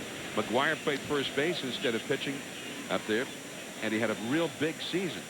And was able to convince his manager, Rod Dado, at USC to get him in there as a hitter, which he did. And then he hit 32 home runs to lead intercollegiate baseball in his junior year, and ended up signing a contract with the Oakland Athletics as a hitter. And Mcguire says he wasn't much of a pitcher. He said he had just a mediocre fastball and a mediocre slider. Although Rod Dado says he had much better stuff than that. But Mcguire, as you see him as a pitcher back in his days at SC in the early 80s, even after he first signed, would work out all winter long with Ron Vaughn back in Southern California. Ron got no money for it, no compensation. He's now scouting for Oakland. And Ron Vaughn was stunned when he started hearing that Mark Mcguire in his interviews this year kept mentioning Ron Vaughn as a guy that taught him everything he really needed to know to be a hitter. Mcguire also gives Doug Rader, who became a hitting instructor in Oakland, a great deal of credit for his help. But Ron Vaughn was one of those guys, Joe, and there were thousands of them around the country, or maybe not enough of them, who were out there without fame, without fortune, but teaching the game of baseball to young people. Taking those who are willing to work, and Mcguire was, and help them polish their game. Mcguire was willing to put in the time, and Ron Vaughn was there for him. And he also mentioned that when he was with Oakland, he learned a lot about hitting from, Bob Watson, who was the hitting instructor there. And as I mentioned, lately he's adapted some of Charlie Lau's, hitting philosophy, and that is the right top hand coming off the bat. A lot of people always felt that when your top hand came off the bat, you would only hit singles, but that's not true, because you're still making contact with both hands, but you're getting the extension. And extension is the key to hitting a lot of home runs. And extension is the key to driving the ball. Langford at first, 1 out. Gant the hitter. Last Sunday when we were here, and Mcguire hit that spectacular home run to beat Atlanta. Ron Vaughn and his wife in Southern California had the game on television. There goes Langford. Service throws in the dirt. And Langford will hold at second base as Morandini was able to knock it down. Well, Service didn't get much on that throw at all, because I actually thought he had a shot at Gant, but he did not get anything on the throw. Langford, I'm sorry, he didn't get anything on the throw. Langford's got his second steal of the year, of the game, and his 21st of the year. Thought about going. No, it was too close. I think Morandini was trying to decoy him as he didn't know where the ball was. But when Mcguire hit that big home run to beat Atlanta last week on Sunday Night Baseball, his 55th homer of the year, Ron's wife ran in from the other room and says, Marky has just done it again. And Ron said he was excited for Mcguire, but also he said at that moment, they were as proud of Mcguire as if he was a member of their family. And he said that was satisfaction enough for him for the time he put in with Mcguire. That's the reason he did it. But Mcguire had a chance to do something with it. 2-2 the count. And that's, I know, in your own book, you talked about that and the responsibility of the older generation of players to continue that tradition of passing along that knowledge to the younger players. I think that's something that has slacked off in the last few years, and I think it needs to be returned to the forefront of baseball, and for players who've learned a lot from other people just to pass that knowledge along. You know, Rick Sutcliffe is a guy now doing television for San Diego, but he still reserves a couple of months during the season where he goes down and works with the Padres pitchers in the rookie leagues and in spring training. And I asked him why, and he said, because I feel it's important for me to give something back to the game. Maybe he read your book, Joe. Well, no, I just think that's a great attitude to have, because this is a great game. Here comes Jim Riggleman out now. 2 men on, consecutive walks here by Mike Morgan. The bullpen is busy. And Morgan, remember, making only his 3rd start since coming back from the disabled list. Morgan's only allowed 2 runs up till now. We are, of course, in St. Louis. Where else would we be? There's the famed Gateway Arch along the shores of the Mississippi, and Busch Stadium in the background.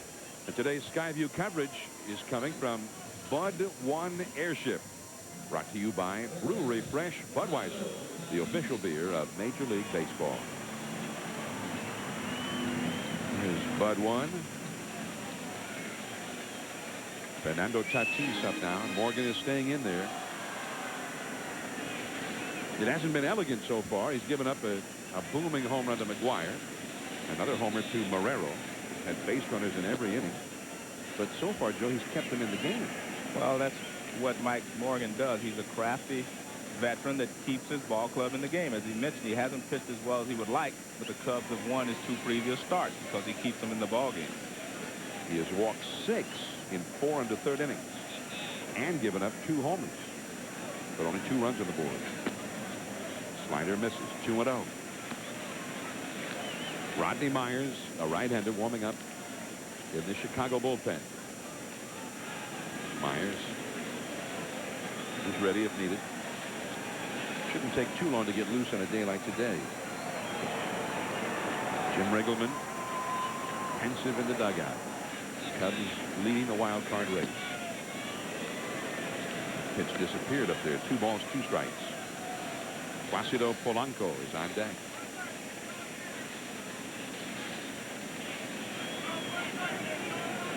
Toronto is leading Cleveland today, by the way, 14-1 now at the end of 7.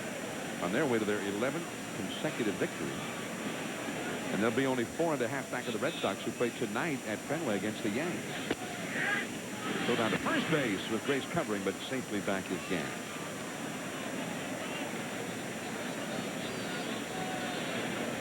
Two and 2 the count. To Tatis.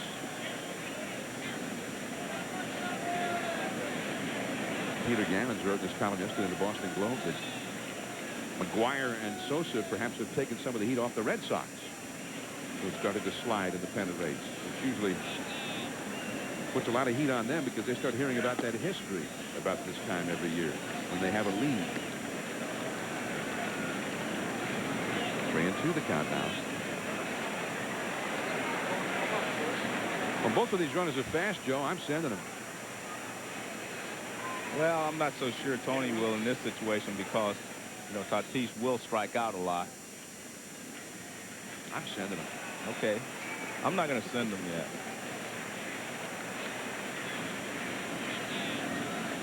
Well, they're holding on. Oh, they never listen to me.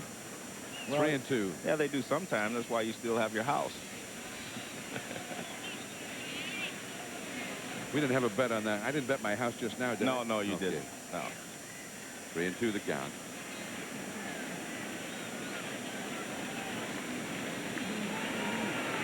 So you look at Tony. Tony's a tricky guy. You never know now. Well, plus, if they, let's say the guy struck out and they stole, then they could walk Polanco to go after the pitcher. The pitcher's hitting 8. So this should be 2. Here's 1. Morandini to first. Double play. Ah, they should have sent him. Sixth inning, Grace, and then Sammy Sosa coming up. Gateway Arch. St. Louis, the gateway to the West.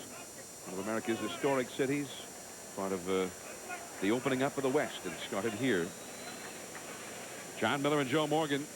Today, history has been made. Mark Mcguire, the second major leaguer to reach 61 homers, joining Roger Maris.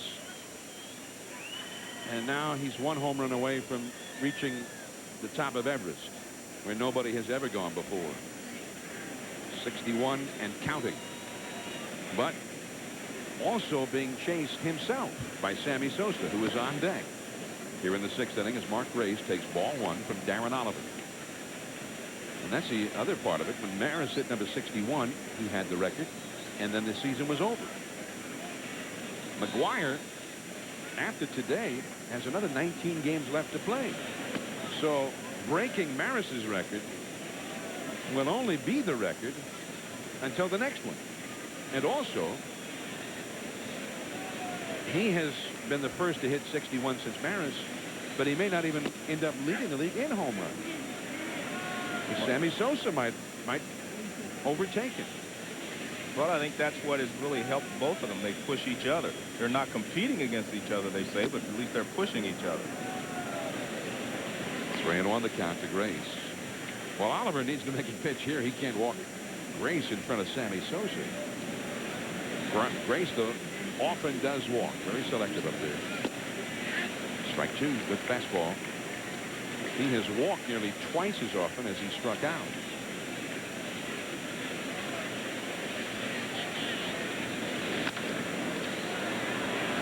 High, lazy fly, left field, Gant. And there is one away.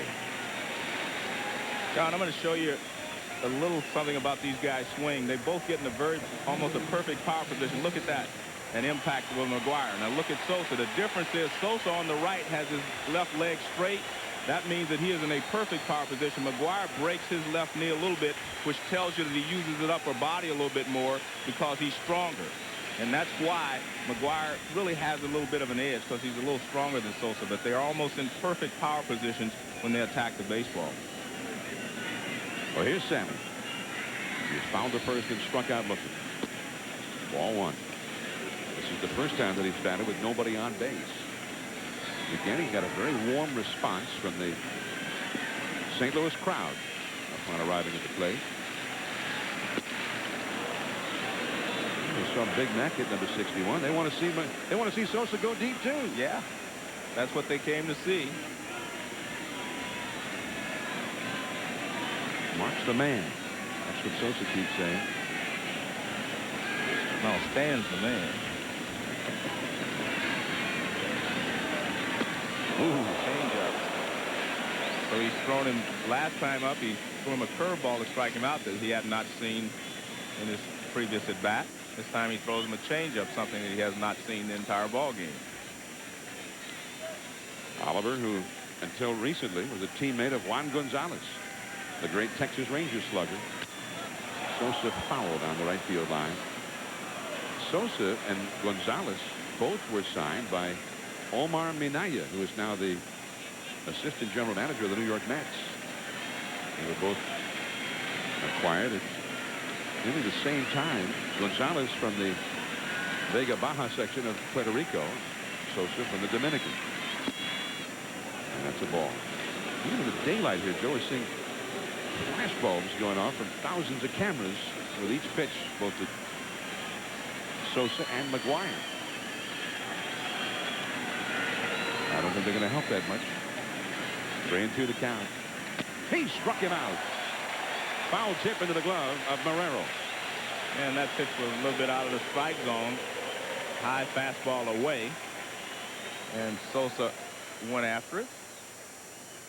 Well, let's take a look at how he started him off. Fastball down, then fastball over the outside corner. A breaking ball away, a changeup, I'm sorry. And then he gets a fastball away, fouls it out of the play. High fastball and another high fastball, and he chases it. Run out on the hill. Delano to Shield. Nice play. And just like that, the Cubs are gone in order. First time all day. 2 Cubs, nothing. Last of the 6th inning from St. Louis. And this guy's got tickets to the next 3 games. And these tickets are awfully exclusive right now. Some people have other ways of viewing the action. Be careful up there, will you? Yeah, Barb Euchre would be proud of that seat. Mark Mcguire. He didn't have the big build-up today to number 61. He hit it the first time he batted. Placido Polanco takes ball 1 from Mike Morgan. 2-0. St. Louis is leading. Polanco has grounded a short and grounded a third.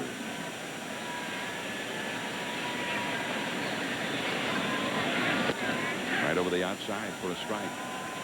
Darren Oliver, the pitcher, is on deck, and then Eli Marrero. The last third of the Cardinals batting order here. Mcguire would be due up 6th in the inning.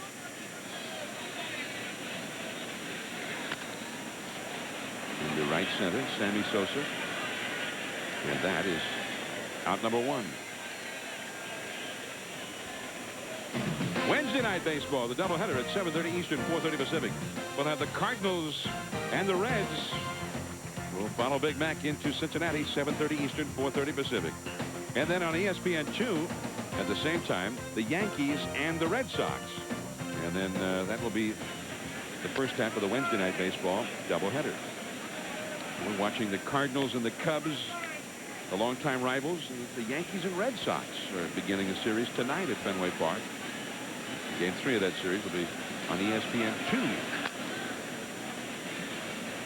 That's a foul off to the right. 0-2. The Giants, who are the 3rd club in the National League wild card chase with the Cubs and the Mets, will be seen in the second half of our Wednesday night doubleheader from San Diego, 10:30 Eastern. And Morgan gets Oliver for out number 2. 3 strikeouts for Morgan. He has not been able to get through an inning without some men reaching base yet. He has given up 3 hits and 6 walks, and he has hit a batter. So they put 10 men on base in the first 5 innings. But they managed to get only 2 runs out of all of that. Keeping score. You got to keep scoring a day like today. Yeah, you do. You're here to be part of history. You've got to keep scoring. That's one of the best souvenirs you could have of a day like this. Eli Marrero.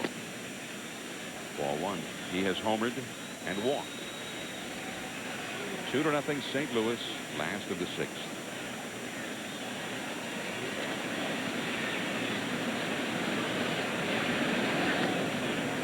And that's a ball, 2 balls and no strikes. Sammy Sosa 0 for 3 today. Mark Mcguire 2 for 3, and his first hit was a home run.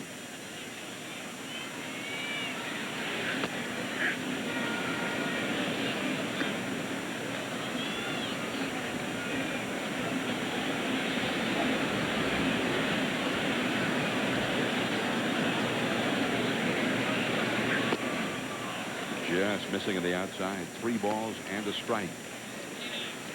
When Roger Maris hit the 61 homers, Mickey Mantle finished with 54. Teammates who collaborated for more homers than any other teammates in history. Strike 2 on the outside. But then, of course, the Yankees, who won 109 games that season, went on to win the World Series in 5 games from Cincinnati. Before you were there, Joe. Yeah. Otherwise, I wouldn't mention it. Right. That was the Cincinnati Ball Club of Frank Robinson and Beta Pinson. Pretty good club, but the Yankees just demolished them. And that's also one of the big differences between what Mcguire's doing and what Maris did. Maris did it in the heat of a pennant race, and they were pressed by the Tigers much of the way. Deep into left center, Johnson makes the catch. He covers a lot of ground out there. Mcguire will have to wait an inning. We go to the 7th. 2-0 St. Louis. The first homer back in 1961. Roger Maris was chasing the Babe, and the decree was he would have to do it in the first 154 games because Ruth's schedule consisted of only 154 games when he hit 60, and the 154th game fell on a night when the Yankees were playing in Baltimore. And Maris went into that game with 58 home runs. And when Gary Gaetti's at bat is finished, we'll take you back to that night at Memorial Stadium. Meanwhile, Gaetti blasts one deep, and that one is gone. A home run.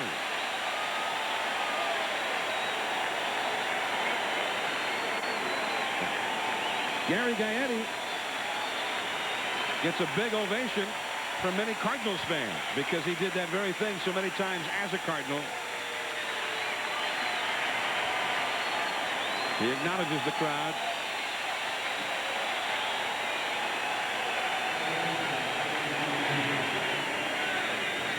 His 17th homer this year and his 4th as a Cub. And now here is Mickey Morandini. 2-1 St. Louis. Morandini grounded out twice. That's the worrisome part for the Cardinals here.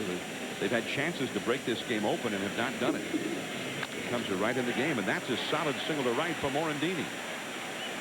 Back on September the 20th, 1961 in Baltimore against Milt Pappas. Maris was sitting on 58 home runs.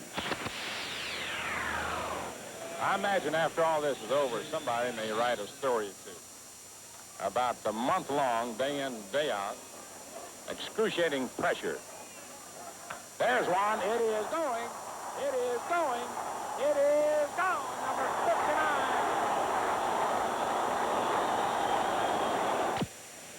59. And you could hear the ovation in Baltimore that night. Although, as was the case all the way down the stretch, the big crowds were not there for Maris. It did not seem to captivate the country anywhere near as much as what Mcguire and Sosa have been doing. In Baltimore that night, they had just a little over 20,000 people. Maris had number 59. Later in that game, he would hit a ball to the warning track in right center, but that was as close as he would get to number 60 in those first 154 games. And that, of course, was the great, legendary Hall of Fame broadcaster Mel Allen, then the voice of the Yankees, as he described number 59 for Roger Maris. And it was interesting, Joe, talking about the excruciating pressure that Maris was under. Right. I think that's the difference between Sosa, Mcguire, and Maris. That's a big difference. There's a bunt by Scott Service. Nicely done. Mcguire. Wow, nice play by Big Mac. With DeShields covering, and Morandini has been moved to second base.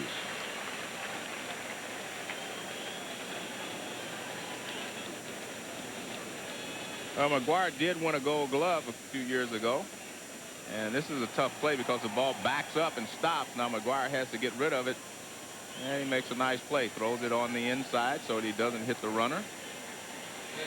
And DeShields can make the play. Big Mac.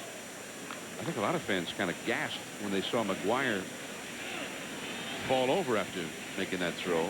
They didn't say, it's fine to make a good play. Don't hurt yourself. Not now. Matt Mieske will come up and pinch hit from Mike Morgan. The Cardinal bullpen is very busy right now.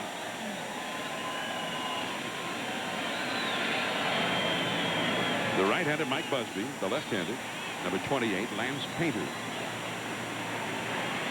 So the possible tying run is in scoring position here in Riggleman.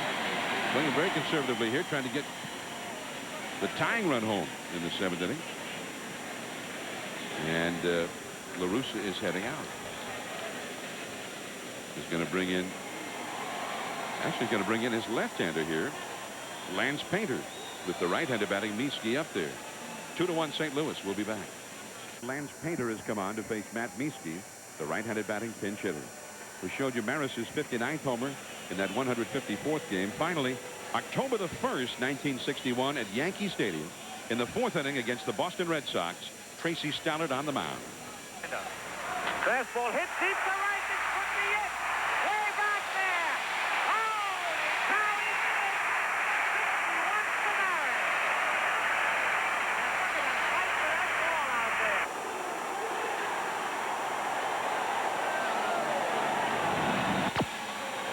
And Maris had to be pushed out of the dugout by some of his teammates like Bill Skowron, among others, because the fans just wouldn't stop until he came out and took a bow. That was not commonplace at that time. Finally, they pushed him out of the dugout, made him doff his cap. to acknowledge the crowd. But it wasn't necessarily a happy occasion for Maris, perhaps a relief that it was at long last over. Well, I think it's a relief for Mcguire to at least get to 61 as well, but not nearly the same pressure or stress that Maris was under. You know, the crowd was that day for him to hit the historic 61st, 23,154. And here are the Cardinals not even in a pennant race and all sold out for the rest of the year. The Cardinals are going to draw about 3.2 million. Here at home in 1998 with a bad ball club. He's the hitter. Starting and then stopping Morandini. He'll remain at second base. 2-0 the count with the left-handed batting Lance Johnson on deck. 23,000 plus at Yankee Stadium when he hit number 61, and most of them, they say, were out in right field. They all wanted to catch that ball. It was Phil Rizzuto who had the play-by-play description of Maris's 61st. I read an interview with Scooter about the call, and they asked him if he had given it some thought in advance what he was going to say if he was on when Maris hit the homer. And Rizzuto, in typical Rizzuto fashion, said, "No, I wish I had thought about it for a while." He said, "Maybe I would have come up with something better than holy cow." Come on, Scooter. Holy cow is perfect.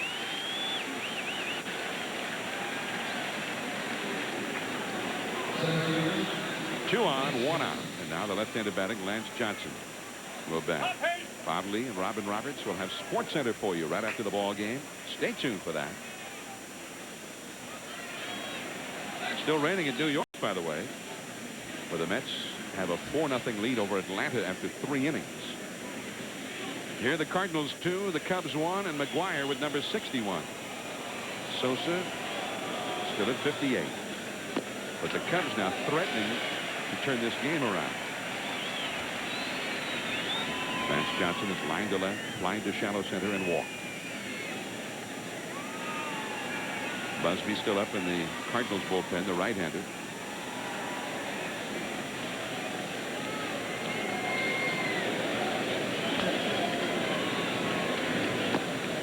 Pretty impressive performance by Darren Oliver until here in the 7th, Joe. And I wonder if he just started to wilt in the heat. Well, it's very warm here, and so it doesn't surprise you. You lose, you know, in Major League Baseball, you lose a half a foot off that fastball, and all of a sudden the hitters can start to catch up with it. Now the strike on the outside. Now it is 1-2. Gary Gaetti started the inning with a home run against his former team. Gaetti, who has hit better than 370 in the 18 games he's played since going to the Cubs.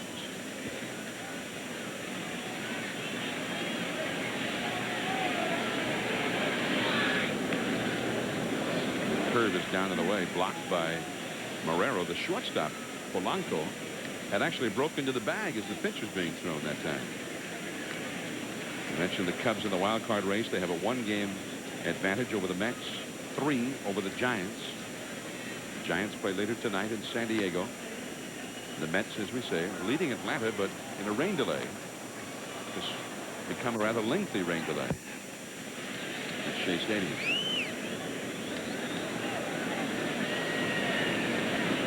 Mike Piazza has really been a force in the stretch run for the Mets,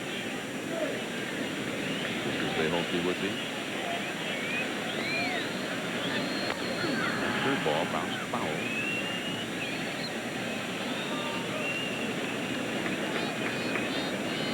The runners are Morandini over at second base, and Miski is at first base.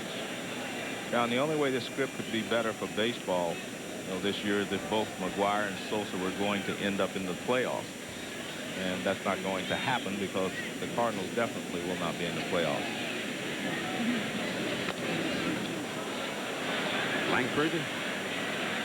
And that is out number 2. Runners had to hold. And the dangerous Jose Hernandez comes up now. The Cubs today have had 8 at-bats as a team with a runner in scoring position or runners. That means a runner at second or third or both. And they've not had a hit yet. 0 for 8. Here comes Dave Duncan, the pitching coach. Hernandez, a dangerous right-handed hitter with 21 homers. And they're going to bring in the right-hander Busby to face him. 2 men on, 2 men out in the 7th inning. The Cardinals clinging to a 1-run lead. We'll be right back. The Cardinals leading in the top of the 7th over the Cubs. Now it's a new time for Monday Night Football on ABC Sports this season, 8 o'clock Eastern. Join Al Michaels, Stan Deerdorf, and Boomer Esiason for a big ball game tonight. Drew Bledsoe and the Patriots, John Elway and the world champion Broncos. Then next Sunday night, we'll take you to New England for ESPN Sunday Night Football. The Colts, Peyton Manning and Marshall Faulk take on Bledsoe and the Patriots at 8:15 Eastern Time. Mike Patrick, Joe Theismann, and Paul Mcguire next Sunday on ESPN. ABC and ESPN, the exclusive home of the NFL in prime time. There's Mike Busby now. 2 on, 2 out in the 7th inning. Big moment of the game now. A tough right-handed hitter. Jose Hernandez coming up against Busby.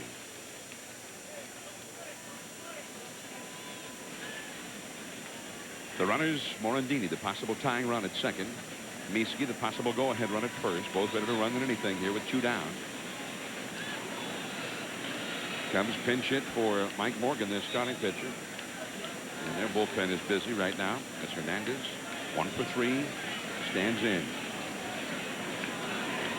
2-1 St. Louis. Over the outside corner for a called strike. Not only a huge crowd of baseball fans here today, but a huge media turnout. Somewhere in the vicinity of 700 members of the media here to cover this one, including a reporter and or columnist from every major league city except for Montreal.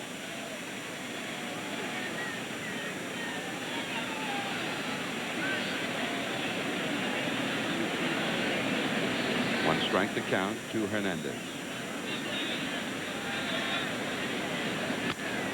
In the air to right field, Jordan has plenty of room for this one, and that retires the side. Grace and Sosa will come back in the next inning, and Mark Mcguire, who hit number 61 in the 1st inning, is coming up 3rd in the last of the 7th.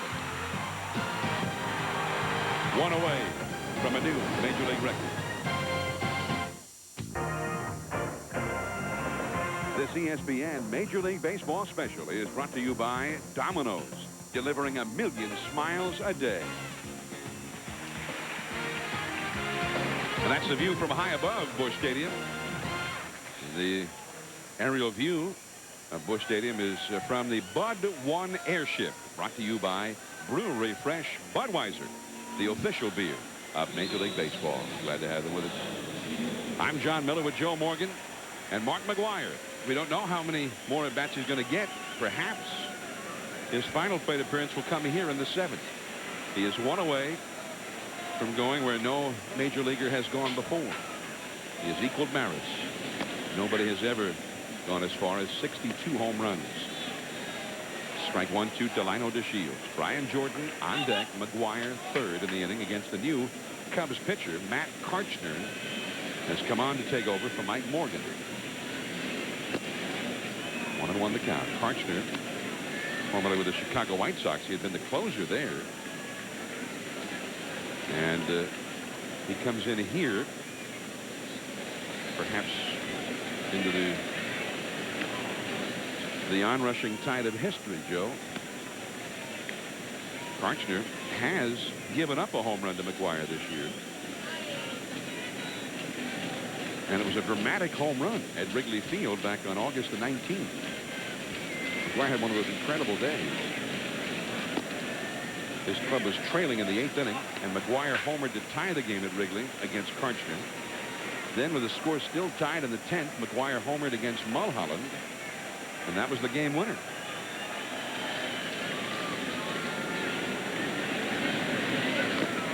But his club is not in a pennant race, but Mcguire has hit some big home runs that have impacted on the pennant race nonetheless, including last Sunday right here on ESPN Sunday Night Baseball, when he just blasted that spectacular home run that propelled them to a win over Atlanta. That's deep into right field. Way back there. Sosa, this one, gone! A home run for Delino DeShields.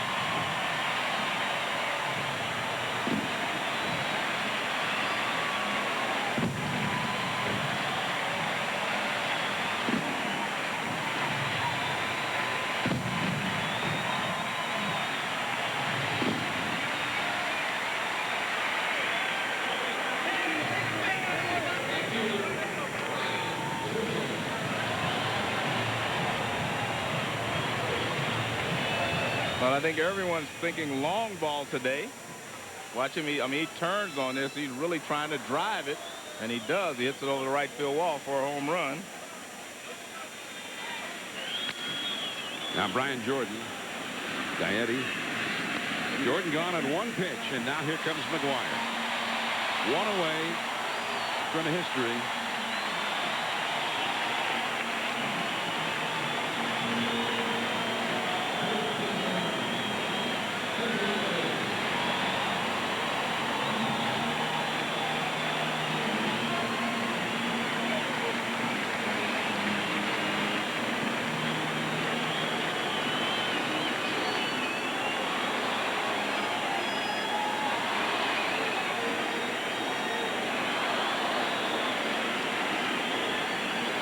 Everybody in the ballpark standing.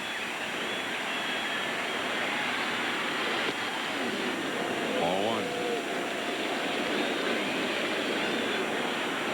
Number 61 came in the first inning. Scorched it down the left field line. He is singled and flied out since.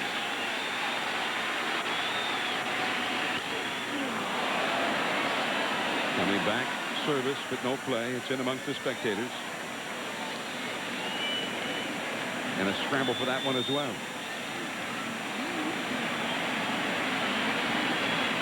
Should have brought your net, Joe.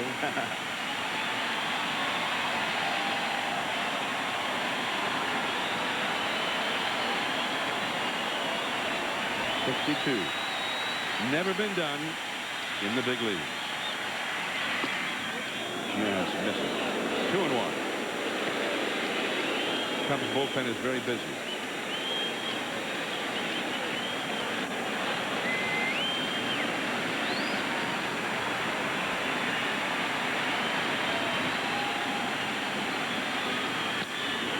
The end of the bat to center, and Johnson just does make a shoestring catch.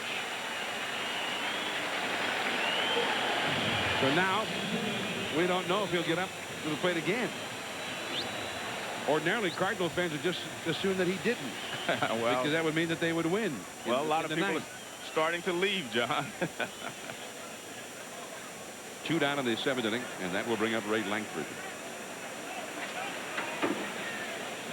Let's take a look and see how close he comes to the target. Target down and away. And he hits the target. Good pitch. A little breaking ball, and that's why Mcguire got it off the end of the bat.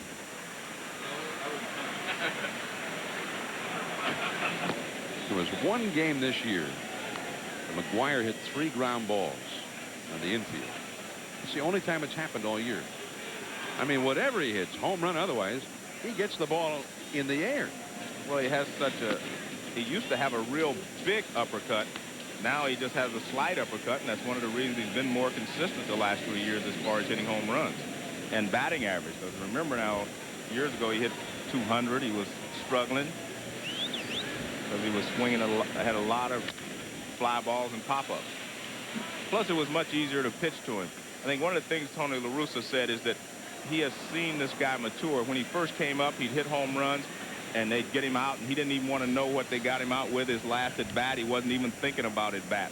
All he was thinking about was his next swing. He wasn't thinking about how they got him out. He didn't want to know anything about the pitchers. He said now he's seen him mature into a guy that knows all the pitchers, even though he's new in this league. He works the counts. He does everything that a good hitter does. In fact, he hits more home runs on 1 and 2 now than he ever did. Past the diving Grace, a base hit for Langford.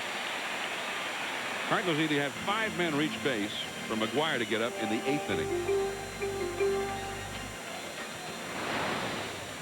Well, let's take a look at Mark Mcguire.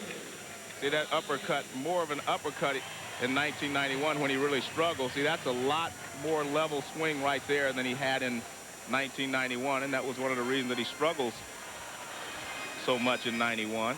A lot of pop-ups, and you always could throw the ball above his belt. High fastballs could get him out.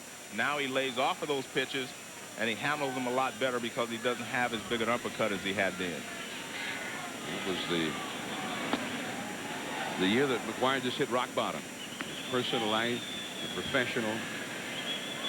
He'd had a divorce, and he just couldn't hit. Well, John, I think in part, the way pitchers pitch him, they're actually pitching to his strength in a lot of cases. You try to keep the ball down, and he swings with that uppercut. He loves the low pitch, so you're pitching to his strength. But you say, okay, you can throw him up and get him out. But by the same token, if you throw him up and you don't get it up, he's going to hit the ball out of the ballpark. I mean, middle of the plate in and up is the way to pitch him. But your margin for error is so little in there that a lot of pitchers stay away from that area, and they just try to stay away, down and away. Ron Gant, the hitter. He's had 2 walks, and he's been hit by a pitch. In 1991, Mark Mcguire hit .201 with 22 homers and only 75 runs batted in. Let's see how it had started out beautifully for him. As a rookie, he set the all-time rookie record. He hit 49 home runs that year. There goes Langford, and he will steal without a throw.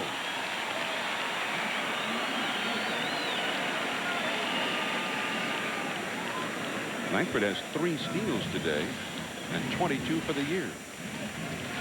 And that gets him into the 2020 club again. 20 stolen bases, 20 home runs.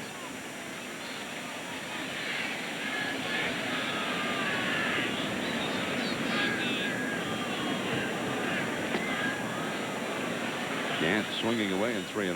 That 2020 club's not nearly as big a deal as it was before because 40-40 is kind of the standard now. 30-30 was for a while. Now people are looking at 40-40. Alex Rodriguez of the Mariners is probably going to reach 40-40. Barry Bonds has done it. And, of course, Jose Canseco was the first to do it. It's a combination of speed and power. I mean, you get 40 of either.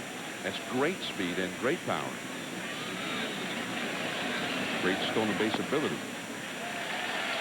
Now, Gant has walked. This inning has been a struggle for Matt Karchner.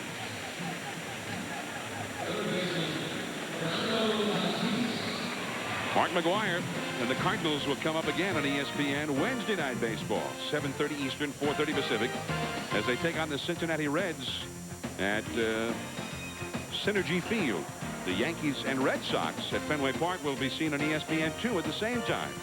Subject to blackout. Check your local listings. Mcguire, we don't know if he's going to get up again today, but we will be with him on Wednesday from Cincinnati. And I guess you're going to drive over there and watch that game, huh? Yeah. I'm going to drive back to San Diego tonight. Okay. And then take off. Head back to Cincinnati Wednesday. Wish I could join you. I want to catch all the big games, Joe. Fernando Tatis, 2 on, 2 out, a run in. Strike on the inside. 3-1, the Cardinals lead now in the 8th inning. And the Cubs come to bat. Their big hitters would be due up. Mark Grace and then Sammy Sosa due up second in the 8th. He's hitless today and homerless.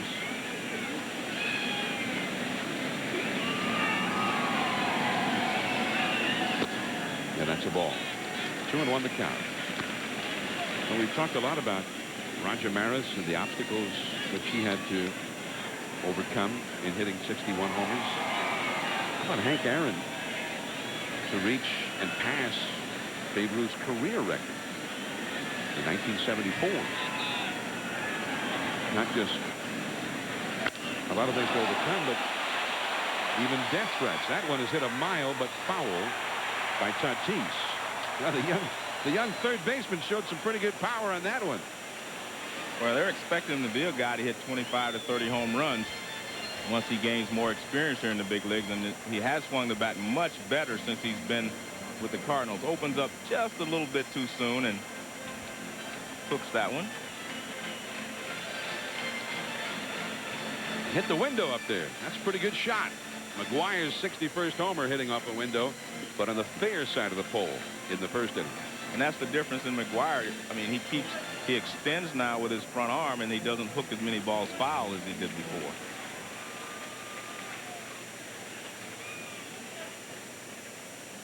Fernando Tatis, 0 for 2 with a walk. Just got a piece of that one. But Hank Aaron received many death threats. And when he hit number 715 in Atlanta against Al Downing, 1974, the celebration began. And his mom and dad came out on the field to meet him. And his mom, Estella, ran up to him and squeezed him in a big hug. He said he didn't know his mom was that strong to squeeze him that hard. And he found out later that she was trying to protect him just in case one of those threats was attempting to become true. That's the inning. Tatis is down. Now Grace and Sammy Sosa coming up. Second here in the 8th inning. Meanwhile, we've got Dave Campbell for the Hall of Famer Lou Brock. Thank you, John. Lou, you set the all-time stolen base record, beat Ty Cobb, then you had it broken. What were the emotions both times? Well, of course, I don't think you're dealing primarily with emotion at the time because you're in a zone, particularly the season record like Marcus Chase said. That is when you must perform. The other one is just you go out and do your thing. But the most pressure was on the season record. Good seeing you, teammate. Hey, good to see you, Dave. Okay, John. Lou Brock. And Joe, one of your fellow baseball immortals. I think Dave Campbell's been a teammate of every player. I mean, he played everywhere, didn't he? Yeah, he got moved around a lot. Mike Busby to Mark Grace. And the job right here, Joe, is to keep Grace off the bases with Sammy Sosa coming up. And even I know that. And Grace has been kept off the bases. 0 for 3. 1-2 to count. 58 home runs for Sosa. I mean, he's way ahead of Maris and the Babe both. Maris hit number 58 in his 152nd game. Strike 3 call. Grace did not seem to like the call. Now Sosa. Well, one thing for you home run chase followers, this gives Busby a chance to be maybe a little more aggressive with Sosa than if he were the tying run and working out of the stretch.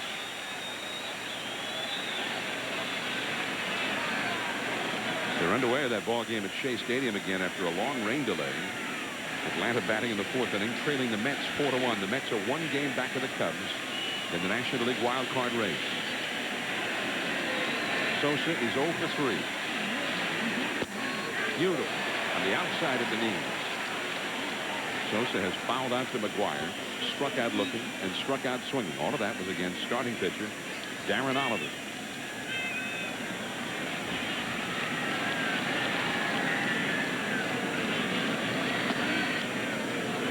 One ball, 1 strike. This is something that's quite a bit different than Maris's time, and especially since the Babe's time. The advent of relief pitching into specialists, middlemen, setup men, closers. It's this time of the game you're most likely going to face somebody other than the starter. A fresh arm always comes in towards the late innings, and that's why I don't think anyone will ever break Joe DiMaggio's 56-game hitting streak. Because I mean, you're just facing a top-notch pitcher every time you go to bat. And it's going to be difficult for someone to sustain that over 57 ball games. Well, Maris got to face every team 18 times. In fact, he had 36 games where he got to face expansion team pitching. He had 13 homers against the 2 expansion teams in 61. 1-2 to Sosa. 2-2. Ruth, of course, they played every other team 22 times. And it was the rare game where the bullpen was used. So he got to see a lot of pitchers a lot of times.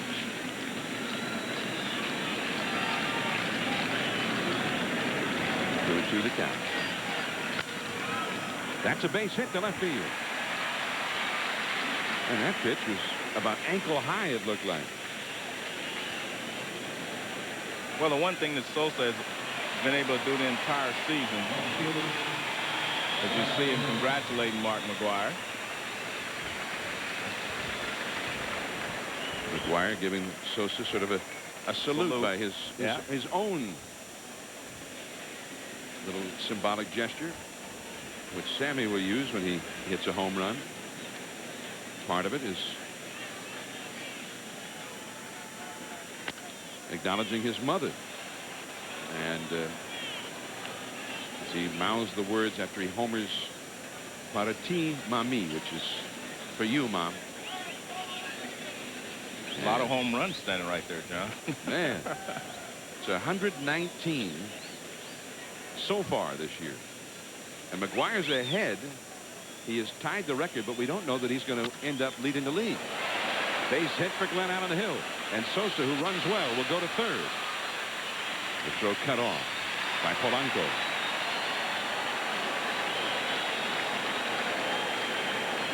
Now Gaetti, the former Cardinal, who homered his last time, with a chance to do more damage against the Cards.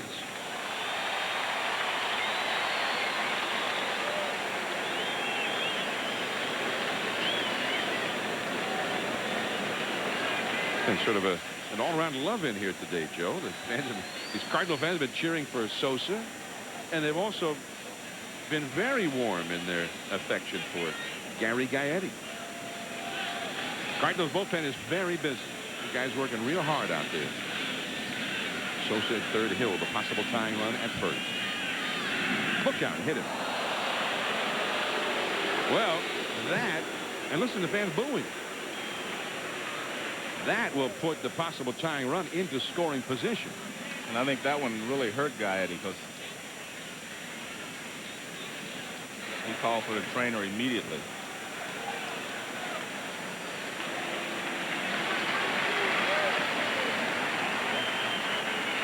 Says he's okay. Dan Radisson, the first base coach, reading him there. Well, he hits him on the right arm, left arm, right above the elbow, but he doesn't go to first base. He immediately calls for the trainer.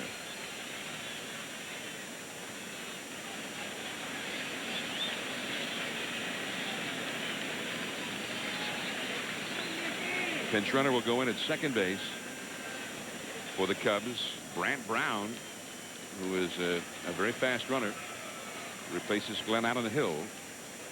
And Dave Duncan goes out to the mound. The bases are loaded with one out. And with the left-handed batting Mickey Morandini coming up, they're going to bring in a left-hander, Brian Eversgerd, from the bullpen. So the Cubs making a move here in the 8th inning.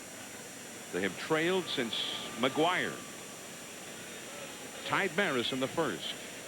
But now they've got their shot, and we'll be right back. National League wild card race leaders are making a threat. The bases are loaded with only one man out, and the new pitcher has come on, Brian Eversgerd, to face the left-handed batting Mickey Morandini. I'll tell you what, John, Mickey Morandini is a guy that's really helped this ball club. They brought him over, and I mean, he's really played well at the top of the order, hit at the top of the order most of the season. He's gotten on base a lot for them. He's been a very good clutch hitter.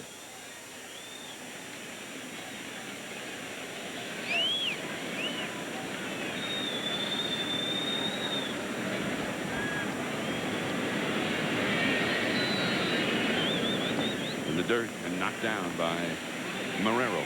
It's Sosa at third base. He started this with a single. And really, that's what they needed. They would like to have seen the home run, number 59, but they needed somebody to get on base, and Sosa was the man who did it. Bryant Brown, the pinch runner for Hill, at second, the possible tying run. Gaetti, the runner at first, the possible go-ahead run. The middle infield, double play dead. The slider misses, and now Eversgerd is in a hole. Mickey Morandini, the former Philadelphia Philly, a great pickup for the Cubs in the offseason. He's hit over 300. His on base average is near 400. He's played an outstanding second base. That's a strike. Against left-handers, though, he has hit only 220. So So LaRussa plays the percentages, going to Eversgerd.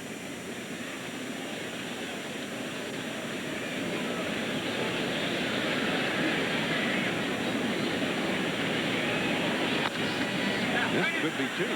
Here's one. Placido Polanco not in time. Sosa scores, and Brown goes to third. Not a good throw to second base by DeShields. If he would have thrown the ball closer to the bag, Polanco would have been able to turn that double play, but he has to reach out, throws his timing off, and that's the reason this double play is not completed. Watch the throw. It's to the right field side. See right there, he's got to compose himself. Now he has to throw back across, not in time. If that ball would have been closer to the bag, I think he could have made the double play. I'm not so sure that Polanco even touched second base, but the throw was wide of the bag. It's a one-run game again, 3-2. And Brown, the possible time run now at third base. Gaetti wiped out on the force out. Morandini at first. He gets an RBI. Scott service, ball one.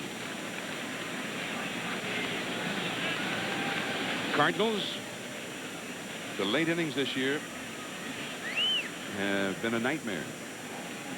They have lost more games that they led after 8 innings than any Cardinals team in the last 44 years. That's a ball. And it is 2-0. The pitcher spot due up next. And the pinch hitter has come out on deck. There he is, Manny Alexander, a right-handed batter. Cubs bullpen is quiet for the moment. That's a foul back and out of play. 2-1 to Service, who is 0 for 2 with a sacrifice bunt. Cardinal bullpen is a cauldron of activity, Joe. There you see them out there. Frascatore, number 50, and Petkaizik, Mark Petkaizik in the foreground, number 46. Eversgerd is the last left-hander available to LaRussa out of the bullpen.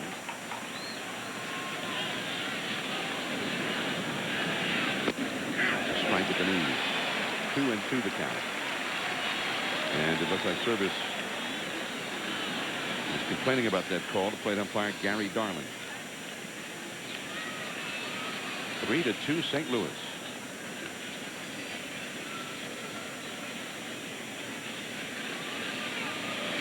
Morandini, the runner at first, possible go-ahead run, also capable of stealing a base. And that one hits Service. Brown will have to go back to third. The batter is hit by a pitch. The ball immediately is a dead ball. So the bases are loaded. That's the second hit batsman of the inning. Busby hit Gaetti.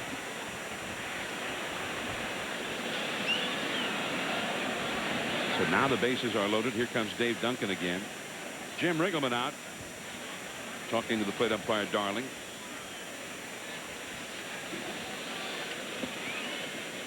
Well, he had 2 strikes on Service. The ball actually hits him right on the toe. Once you set your foot down, it's kind of hard to raise it up and get it back out of the way, because all your weight goes on it, and that's why Service was not able to move and get out of the way there. Well, that's got to hurt. And the trainer's out to see the Scott Service over at first base. Ouch.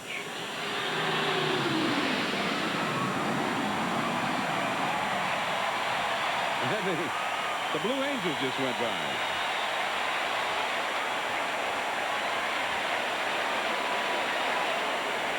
They're hard to miss.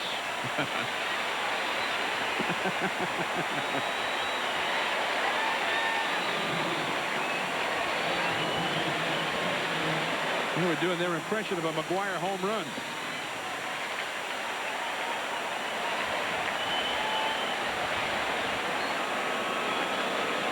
Well, we've got it all going here today.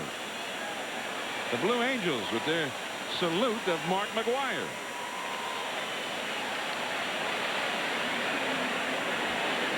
That's what they posted on the big message board out in left field as they made their flyby. Here is Manny Alexander. 3 men on, 2 men out.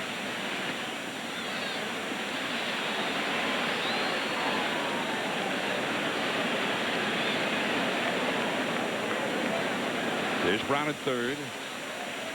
Morandini, the possible go-ahead run at second and service at first. 2 down in the 8th. They'll be running at the crack of the bat. Too low.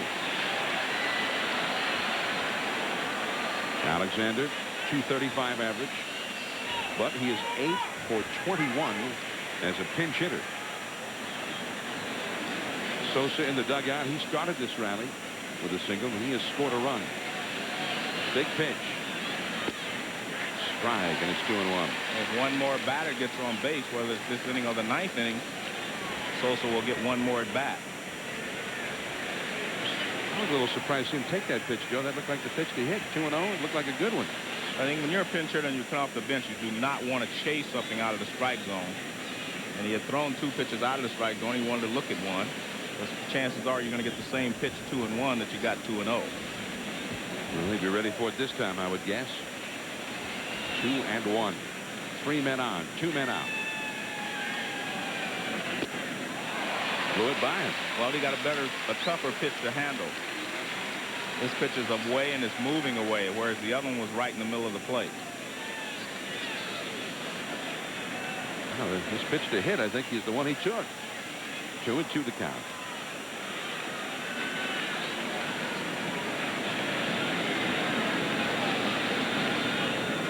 Cardinals lead by 1.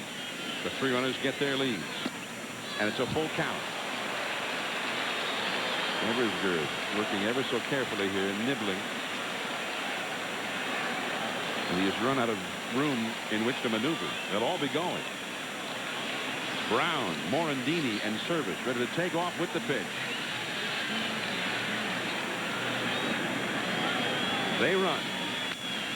He lunges for it. Pops it up foul. Mcguire does not have room enough to get this one.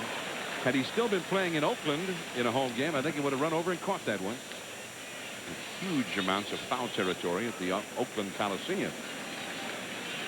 Here, not so much. The lower deck box seats right out close to the action here. We'll try it again. Brown, Morandini in service. The 3 runners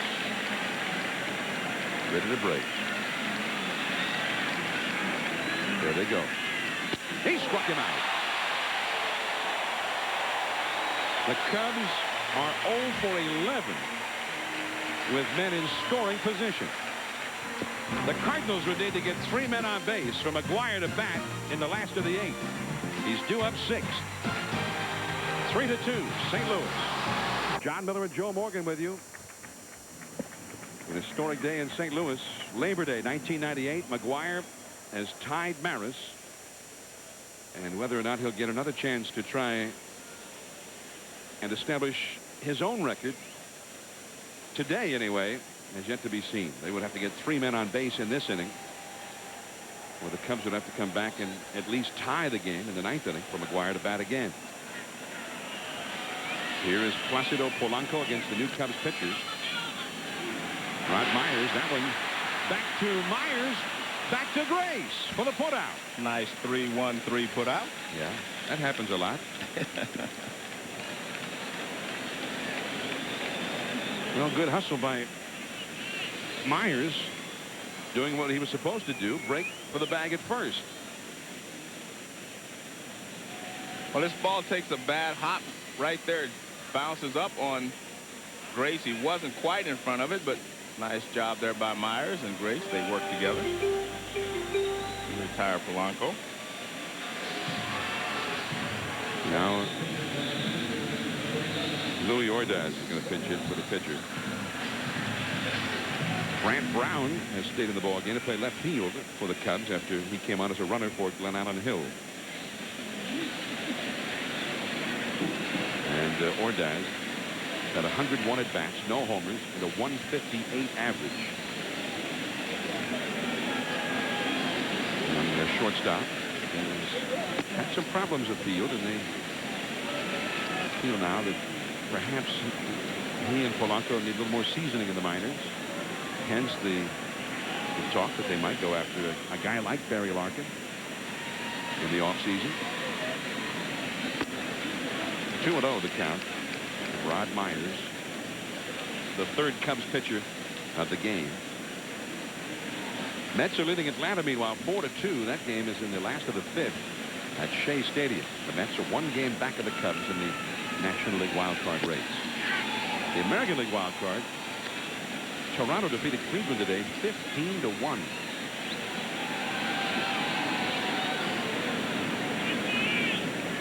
The Red Sox, who lead the wild card over there, play the Yankees tonight at Fenway Park. That's a foul out of play. 2 balls, 2 strikes to Ordaz. By the way, Sammy Sosa is due up 4th in the 9th inning for the Cubs, or would be due up 4th once they get somebody on base. And he may have to face, or it looks like he will have to face Juan Acevedo, who lately has become the Cardinals' closer. There's Acevedo heating up in the bullpen. Full count now to Ordaz with Marrero on deck.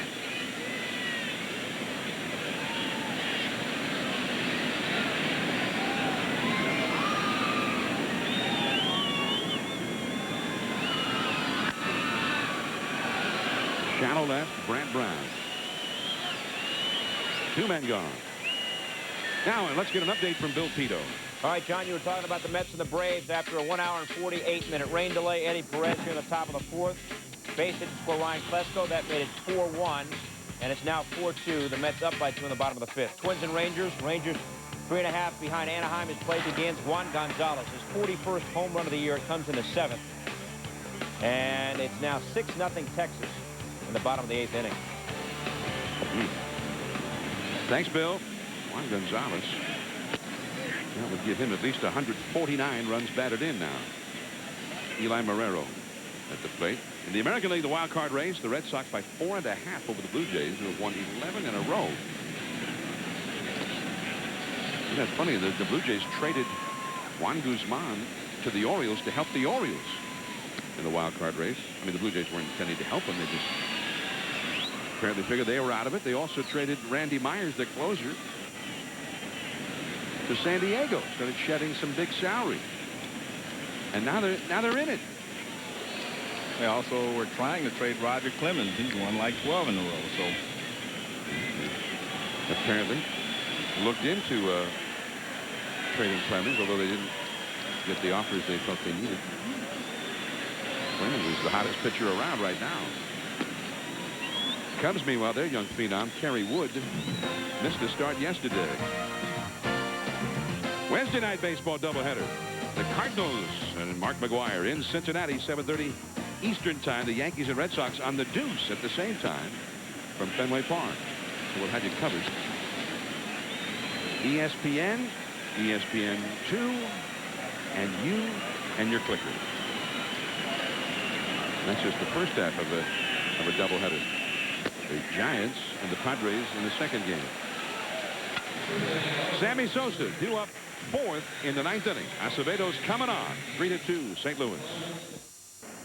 ESPN's baseball special on Labor Day from St. Louis. The Cardinals, with Mcguire hitting number 61, are ahead of the Cubs 3-2.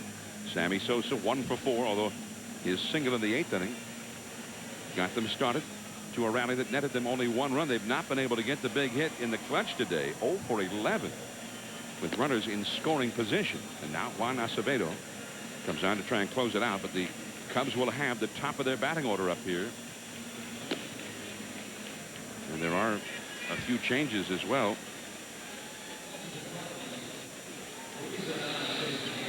For the St. Louis Cardinals as Lance Johnson gets ready to bat. John Mabry has come in to play right field in place of Brian Jordan. And Luis Ordaz stays in to play shortstop in place of Polanco. Mcguire would be the 3rd man due up in the last of the 9th inning if the Cubs are able to keep this game going, which Acevedo will try and keep from happening. After the ball game, stay tuned to ESPN. We are going to hope to chat with Mark Mcguire and his dad, Dr. John Mcguire, who is celebrating his birthday today, which ironically, Joe, today he's celebrating birthday number 61. Yeah. That'll be great. 61 on his father's birthday. Now, does that guy love his dad or what? And Roger Maris had 61 in 61, so that's interesting. The day that Maris hit number 61 was October the 1st. October the 1st is also Mcguire's birthday, although he was born 2 years after the home run. And when he hit number 60, Joe, equaling the Babe who wore number 3, retired long ago by the Yankees, and they pulled out those special balls that they keep in a special drawer that are numbered. The ball he hit for the 60th home run came out of drawer number 3. Joe, there are so many little coincidences here as Lance Johnson takes ball 1. Johnson is 0 for 3. 1 ball, 1 strike to count to him now. Jose Hernandez, 21 homers, due up next. Then Mark Grace. And if somebody can get aboard, Sammy Sosa. And somebody is aboard. Lance Johnson. Picked up by Langford. He'll hold Johnson to a single. Now, these innings have been nightmarish for the Cardinals much of the year. They've lost 8 games in which they were leading going to the 9th inning. The last time they lost that many was 1954. Well, La Russa said they got off to a slow start early in the year, being able to hold people in the 9th inning, and then it became, a problem, a lot of pressure. Everyone kept saying, well, I don't want to go out there and make a mistake. So you pitch under pressure rather than being relaxed and knowing that you can make the pitch you have to make under certain circumstances. Well, less than 2 weeks ago, the Florida Marlins were here. The Cardinals took a 6-0 lead into the 9th inning and blew that lead. Showing bunt is Hernandez. He takes a strike. He is 1 for 4 in the game. He singled his first time up there. It's interesting here again, Joe. I mean, the old bromide in baseball was, on the road you play for the win. At home you play for the tie. And you have a guy there that has 21 home runs hitting for you. Well, I wonder if he's just saying, let's play to get Sammy up. Let's make sure we don't hit a double play. Hernandez hits a lot of them. And moves the runner over. Now they've got Grace and Sosa to try and get that tying run home. Now, before Grace bats, an update from Bill Pito. All right, John. Louis Lopez of the Mets had a 2-run home run in the 2nd. After the long rain delay, they played the 4th, and now he steps up in the 5th, and he doubles the score, too. So Lopez, at this point, has driven in 4 runs, and the Mets now lead Atlanta by the score of 6-2, going to the top of the 6th. And that's the Mets attempting to take 3 out of 4 from Atlanta, which would make a serious statement for the Mets in their intentions in the wild card race. Well, here's Mark Grace. The Cubs have not had a hit with a man at second all day long, or third, or either one. 0 for 11 in these kinds of at-bats, a spot where a hit could well mean a run. They have not had a single hit in 11 previous chances.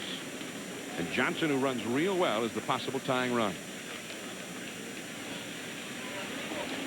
Mark Grace, 0 for 4. Curveball, dribbled foul. 1 ball, 1 strike. You know, in that game with Florida 12 days ago, the Marlins had 3 successive solo homers to get started in the 9th inning, down 6-0. And then later, Mark Kotsay hit a 3-run homer to tie it, and then they won it in the 10th inning. 1 ball, 1 strike.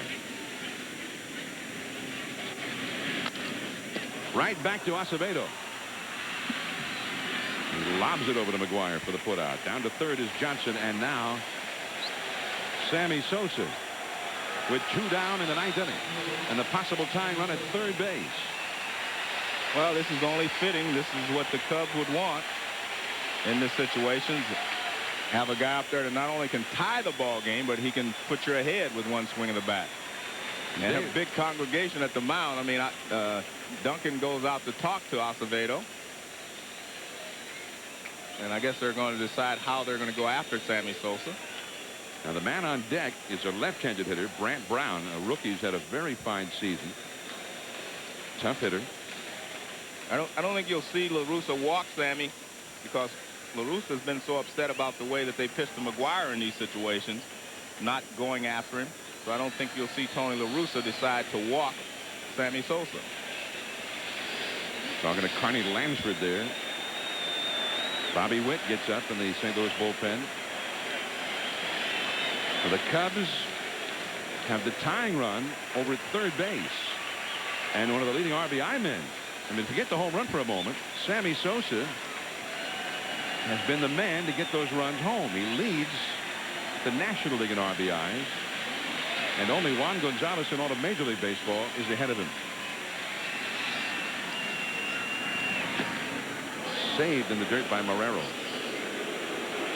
It almost became academic there, whether they walk Sammy or not.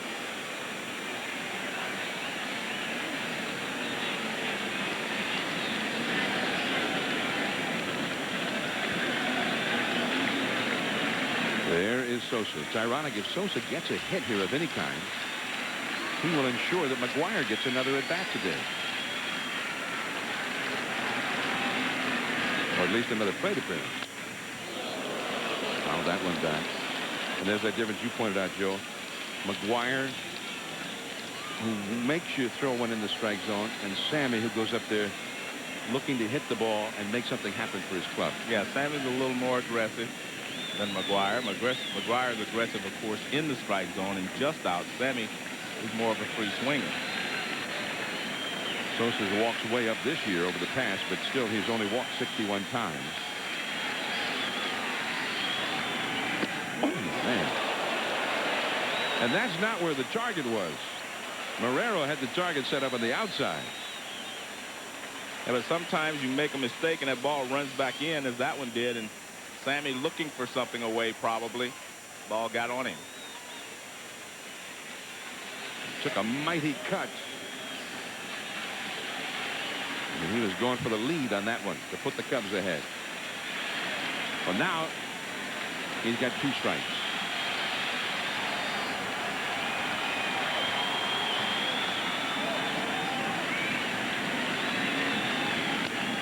Fouled it back to the screen. He came right after him. Well, I don't think Acevedo wants to take a chance on trying to throw that splitter down in the dirt and have it possibly get away from Marrero. So he said, hey, I threw one fastball by him. He's got to be looking for something else. I'll try another one.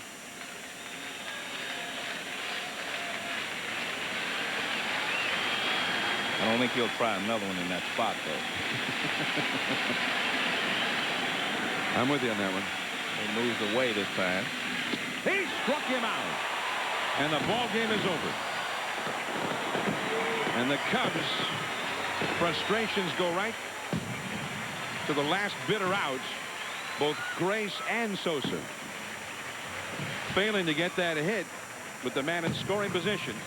And the team goes 0 for 13 in those at-bats. Frustrating day for the Cubs. A winnable game. And they just couldn't get the big hit.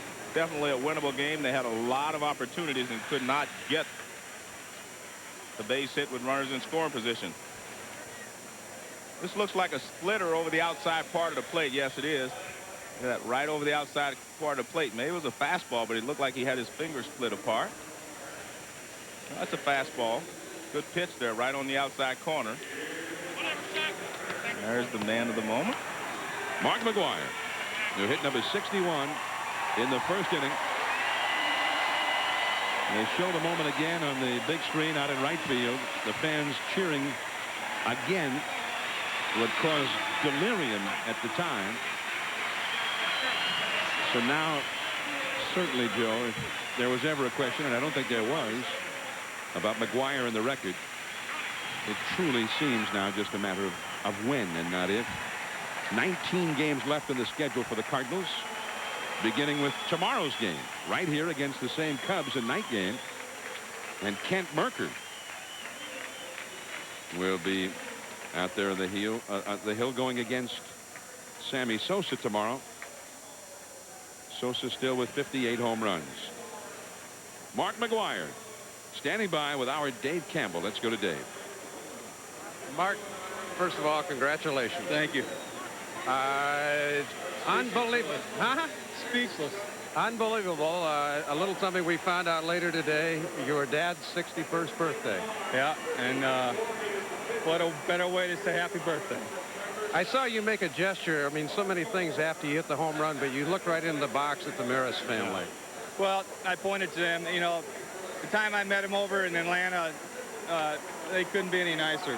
And it's what a wonderful feeling. I pointed up to them saying that Roger's in my heart. Blew a kiss to him. And I just said thank you. And, you know, it's just, you know, I know he's with me. And that's really all I can say is thank you to all the Marises. I talked to Kathy. She said Matt got here just before the game, just in time for a hug. I was down there, I get my bat, and I said, how you doing? I gave him a kiss. I told him I love him. Next thing you know, I hit a home run. 1 to go. Last game of a homestand tomorrow. Yeah. Always pressure. I don't know if I ever can run away from pressure, but I'll tell you what, I'm enjoying every minute, and what can I say? It's just it's the time of my life right now. Morgan came right after you all day long. So did Karchner. I thought the second at bat you had a pitch to hit as well. Yeah, it's just it was a slider, and I just hit down on it, and you know I got it by G, and I thanked him when I got to third base. I thought you know he's a Gold Glover over there, and I said thank you for pulling the Ole, and he asked me what happened. I said I think the ball just stayed down on him. So that's an old teammate of mine. Sammy Sosa and you had a great press conference before the game. You both appear to really be enjoying this. Well, we are. You know, it's this is stressful, but what can you say? I mean, we're enjoying it. We're two very talented players having just unbelievable years, and we're just riding the wave and along with America. Mark, congratulations. Thank you. We're looking forward to one more. Thank you. Mark Mcguire, number 61, John. Great moment and a thrill to have been here to see it. Mcguire homering in the first inning against Mike Morgan. And, Joe, I mean, it was out of here. If you blinked, you might have missed it. Well, John, I've been very fortunate. I've been involved in World Series games. I've seen Pete Rose chasing records. I've seen George Foster, Johnny Bench, some of the greatest players ever chasing records. But I'd have to say this ranks right up there with them to be here and watch Mark Mcguire be a part of history. So Mcguire hitting number 61. And now tomorrow night, he'll go against Steve Traxel, the Cubs starter. And Sosa will be up against the left-hander, Kent Merker.